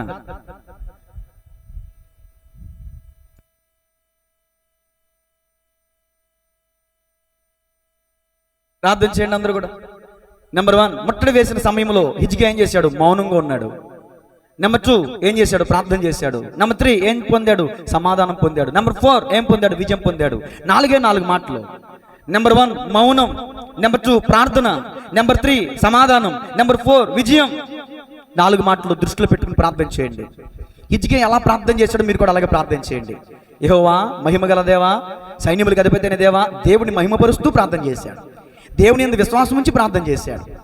అయ్యా, నువ్వు చూసే దేవుడువు, వినే దేవుడువు, ప్రార్థన ఆలకించే దేవుడువు, కర్ర రాయి ఇత్తడిని వంటి వాటితో చేయబడిన వాడువు కాదని తెలివిగా ప్రార్థన చేశాడు. అది హిజ్కియాలో ఉన్న గొప్పతనం. ప్రార్థనాపరుడు హిజ్కియా. లేవీలు జబ్బు పడితే హిజ్కియా ప్రార్థన చేస్తే లేవీలు బాగుపడ్డారు. నెంబర్ 1. హిజ్కియా కూడా రోగం కలిగితే హిజ్కియా ప్రార్థన చేస్తే 15 సంవత్సరాలు ఆయుష్ ఇచ్చాడు దేవుడు. ప్రార్థనాపరుడు హిజ్కియా. ఎప్పుడు ఎలా ప్రార్థన చేయాలో హిజ్కియాకి బాగా తెలుసు. యుక్తిగా అందరూ కలిసి కొద్ది నిమిషాలు, 2 నిమిషాలు టైం ఇస్తున్నాను మీకు. ఇంతవరకు నీ శత్రువులతో నువ్వు కూడా పోరాడి అలసిపోయావేమో. నువ్వు చేయాల్సింది తెలుసు, మౌనంగా ఉండి దేవుని చేతికి అప్పగించాయి. మీ చింత యావత్తు ఆయన పైన వేయండి. మీరు నిబ్బరం కలిగి ధైర్యంగా ఉండండి. హిజ్కియా యుద్ధం చేయలా, ఒక్కళ్ళు కూడా బాణం వేయలా, ఒక్కళ్ళు కూడా ఈటి ఉపయోగించలా, బల్యం ఉపయోగించలా. వచ్చిన శత్రువు వచ్చిన దారిని వెనక్కి పారిపోయాడు. చుట్టూ దేశాలన్నీ, రాజ్యాలన్నీ జయించాడు. కానీ దేవుని బిడ్డల మీద ఒక్క బాణం కూడా వేయలేకపోయాడు. ఈరోజు నువ్వు దేవుని యందు విశ్వాసం ఉంచు, ఎవ్వరు నిన్ను ఏమీ చేయలేరు. నిన్ను నిందలు, అవమానాలు, దూషణలు ఇవన్నీ కూడా ఈరోజు నీ హృదయంలో ఉన్నాయి కదా. ప్రార్థన చేయి. ఎవరిని నిన్ను నిందించారో, ఎవరిని హింసించారో దేవుని చేతికి అప్పగించి ప్రార్థన చేయి. దేవుడే చూసుకుంటాడు. నువ్వు నేను మాట్లాడక్కర్లా, నువ్వు నేను పోట్లాడక్కర్లా, నువ్వు నేను యుద్ధం చేయక్కర్లా. ఓరక నిలుచుని చూడు, రక్షణ యెహోవాదే. ఎర్ర సముద్రంలో నీట ముంచేశాడంతే ఐగుప్తు సైన్యాన్ని, రథాలని, మహాబలము కలిగిన సైన్యాన్ని. నీ శత్రువులు ఒక లెక్క. ప్రార్థన చేయండి అమ్మా. దేవుడు నీతో నిజంగా మాట్లాడారా? ధైర్యం వచ్చింది ఈరోజు నీకు? ఏమైద్దా, ఏంటో పరిస్థితి అని నీ జీవితంలో ఏదో కలవరం పెట్టుకుని మందిరానికి వచ్చావు కదా, నీ కలవరం తీసేసుకో. ఈరోజు విశ్వసించేవాడు కలవరపడ్డావు. ధైర్యం ఉండాలి మనిషికి జీవితంలో బ్రతకాలంటే. డబ్బు కాదు, అండ కాదు, కొండ కాదు, బంగారం కాదు, ధైర్యం ఉండాలి. ఆ ధైర్యం లేక కోట్లకు పడగిప్పిన వాళ్ళు కూడా ఉరేసుకుని చచ్చిపోయిన వాళ్ళు ఉన్నారు ఎంతోమంది. ధైర్యం లేక. నా దేవుణ్ణి నమ్ముకుంటే ధైర్యం ఇస్తాడు. అది ఇంద్రియ నిగ్రహం గల ఆత్మశక్తిని దయచే ప్రభు అని ప్రార్థన చేయండి. ముగింపు ప్రార్థన దేవుని ఆశీర్వాదాలతో కూడిన మనం ముగించుకుందాం. కొద్ది నిమిషాలు యథార్థంగా ఉండి ప్రార్థించండి. ఇంకా చాలాసార్లు అనుకున్నావు కదా, నాకెందుకు వచ్చింది ఈ శ్రమ? అమ్మా, నీతిమంతులు కూడా వస్తాయి. నీతిమంతులకు కలుగు ఆపదలు అనేకములు, అయితే యెహోవా వాటన్నిటి నుంచి విడిపించును. నువ్వు ఏ తప్పు చేయకపోయినా నీకు నింద వచ్చింది, బాధ వచ్చింది, కష్టం వచ్చింది అనుకున్నావు కదా, నా దేవుడు నమ్మదగిన దేవుడు. స్వార్థపరుడు కాదు, పక్షపాతి కాదు. నిన్ను వదిలేయడానికి ఆ కష్టం నుంచి నిన్ను విడిపించి గొప్ప చేస్తాడు. ఆ కష్టం రాకముందు నువ్వు ఉన్న స్థితి కంటే గొప్ప స్థితిలో నిన్ను ఉంచుతాడు తెలుసా. అది యేసేపుని దేవుడు హెచ్చించలేదా? యోబుని దేవుడు హెచ్చించలేదా? దానియేలుని దేవుడు హెచ్చించలేదా? దావీదుని దేవుడు హెచ్చించలేదా? దావీదు మీద సౌలు విషపు చూపు నిలిపాడు. ఎవరు పోయారు? అసూయ చూపు నిలిపినోడే పోయాడు. అది కాబట్టి విశ్వాసులారా, మీలో ఎవరికైనా అసూయ ఉందా, కోపం ఉందా, ద్వేషం ఉందా, వదిలేయండి, వాటిని విడిచిపెట్టేయండి. మీ మీద ఎవరైనా అసూయ చూపుతున్నారా, దేవునికి అప్పచెప్పండి. అది ఈరోజు మనం నేర్చుకునే పాఠం. విశ్వాసులమైన మనకి అది తగదు, ఇది తగును. పరిశుద్ధుడా, ప్రేమగల తండ్రి, ఈరోజు వాక్యం ద్వారా నాతో మాట్లాడారు, మా అందరితో మీరు మాట్లాడారు. ఆశ పడడం మా వంతు, ఆశ తీర్చడం, తృప్తిపరచడం మీ వంతు. నిజమే ప్రభువా, అనేక మంది అనేక పోరాటాలు చేస్తున్నారయ్యా. ఎవరి చేతికి వచ్చిన పని వాళ్ళు చేస్తున్నారు, ఎవరి పోరాటాలు వారు పోరాడుతున్నారు. ఈ పోరాటాల్లో అనేక మంది నిజమే ప్రభువా మమ్మల్ని డిస్కరేజ్ చేసిన వాళ్ళు లేకపోలేరు. వీడ వల్ల అవుతుందా, అదా దాని వల్ల అవుతుందా, ఎన్నోసార్లు ప్రభువా అవన్నీ కూడా మేము దాటుకొచ్చాం. నిజమే అయ్యా, వారు అనే మాటలు మమ్మల్ని కాదు నిన్నే అంటున్నారు. అయ్యా, ఇక నుంచి ఆ మాటలు మా చెవిలోకి తీసుకోం ప్రభువా. రబ్షాబకే మాటలు వాళ్ళు విన్నారే కానీ చెవుల్లోకి తీసుకోలేదు, హృదయంలోకి తీసుకోలేదు. జనులు రాజు చెప్పిన మాటలు ఎందుకు విశ్వాసం ఉంచారు, దేవుని ఎందుకు విశ్వాసం ఉంచారు, కాబట్టి వారు విడిపించబడ్డారు. ఈరోజు మేమందరము కూడా మా శత్రువుల మాటలు విని భయపడకుండా, మేమంటే గిట్టని వాళ్ళ మాటలు విని, మేమంటే మమ్మల్ని ద్వేషించే వాళ్ళ మాటలు విని మమ్మల్ని మేము కృంగిపోకుండా, మా అంతటి మేము కృంగిపోకుండా మమ్మల్ని ప్రేమించే వారి మాటలు వినడానికి సహాయం చేయండి. ఎవరి మాటలు వినాలి, ఎవరి మాటలు వినకూడదు అనే విషయాలు కూడా మీరు చెప్పారు ప్రభువా. అయ్యా, మమ్మల్ని ప్రేమించే వాళ్ళు ఉన్నారు, మమ్మల్ని ఆదరించే వాళ్ళు ఉన్నారు, మమ్మల్ని ప్రోత్సాహపరిచే వాళ్ళు ఉన్నారు. వాళ్ళని కదా మేము చూడాల్సింది. అట్టి కృప మాకు దయచే. మమ్మల్ని ద్వేషించేవారు, దూషించేవారు వైపు మమ్మల్ని చూడనియొద్దు ప్రభువా. వాళ్ళని దృష్టించనియొద్దయ్యా, వాళ్ళని ఎక్కడో మమ్మల్ని పెట్టుకోనియొద్దయ్యా. ఈ రోజు నుంచి మా హృదయాల నుంచి తీసేస్తున్నాం వాళ్ళని. అయ్యా, మేమంటే గిట్టని వాళ్ళని, మేమంటే ఇష్టం లేని వాళ్ళని ఇది మా హృదయం నుంచి తీసేస్తున్నాం. అయ్యా, నీ మీదనే మేము దృష్టిని నిలుపుతాం. ఇక్కడి నుంచి నీ వాక్యం మీదనే మేము ఆశ పెట్టుకుంటున్నాం, నీ వాక్యం మీదనే మేము ఆశ పెట్టుకుంటున్నాం. మమ్మల్ని సిగ్గుపడనిచ్చే దేవుడు కాదు ప్రభువా, మమ్మల్ని అవమానపరిచే దేవుడు కాదు తండ్రి. అయ్యా, నిందలు పూదండలుగా చేయండి, అవమానాన్ని అభినందనగా చేయండి. నా ఆత్మబిడ్డల కొరకు, యూట్యూబ్ ద్వారా వీక్షిస్తున్న వారి కొరకు, అందరి కొరకు ప్రార్థన చేస్తున్నాను. ఈరోజు వాక్యం విని ఎంతమంది అయితే ధైర్యం తెచ్చుకున్నారో ఆ ధైర్యం తుది వరకు ఉండడానికి సహాయం చేయండి. అయ్యా, నిజమే నీ వాక్యం బలము కలిగినది, నీ వాక్యము ఆకాశపు మంచు వంటిదని, ఆకాశపు వర్షం వంటిదని, అది విత్తనాన్ని ఎలా మొలిపిస్తుందో, వర్ధల చేస్తుందో, ఆహారం ఇస్తుందో, నా మాట అలాంటిదని ఈరోజు వాక్యం ద్వారా నాతో మీరు మాట్లాడారు, స్పష్టంగా మీరు నాతో మాట్లాడారు. ఈరోజు ఈ స్థలంలో విత్తబడిన ప్రతి వాక్యం అనే విత్తనం నీ బిడ్డలందరి హృదయాల్లో విత్తబడాలి ప్రభువా, ఫలించాలి తండ్రి, అభివృద్ధి పొందాలయ్యా. నా ఆత్మ బిడ్డలు ఎవరో ఒక మాట అన్నారని చెప్పి కృంగిపోకూడదు ప్రభువా, కృంగిపోకూడదు తండ్రి. నా బిడ్డలు ఆదరించబడాలి. నా ఆత్మ బిడ్డలందరి కొరకు ప్రార్థన చేస్తున్నా. నా ఆత్మ బిడ్డలు అనేకులను ఆదరించేవారుగా ఉండాలయ్యా. అట్టి కృప నా బిడ్డలకి దయచేయండి. శక్తిమంతులున్నట్లుగా సహాయం చేయండి. సర్వాంగ కవచాన్ని ధరించుకుని ప్రస్తుత అంధకార సంబంధాలకు, దురాత్మలతో పోరాడే కృప నా ఆత్మ బిడ్డలకి దయచేయమని, నాకును దయచేయమని యేసయ్య నామములో స్తుతించి ప్రార్థించి అడిగి వేడుకొనుచున్నాము తండ్రి, amen. God bless you all. అందరికీ వందనాలు. God bless you all.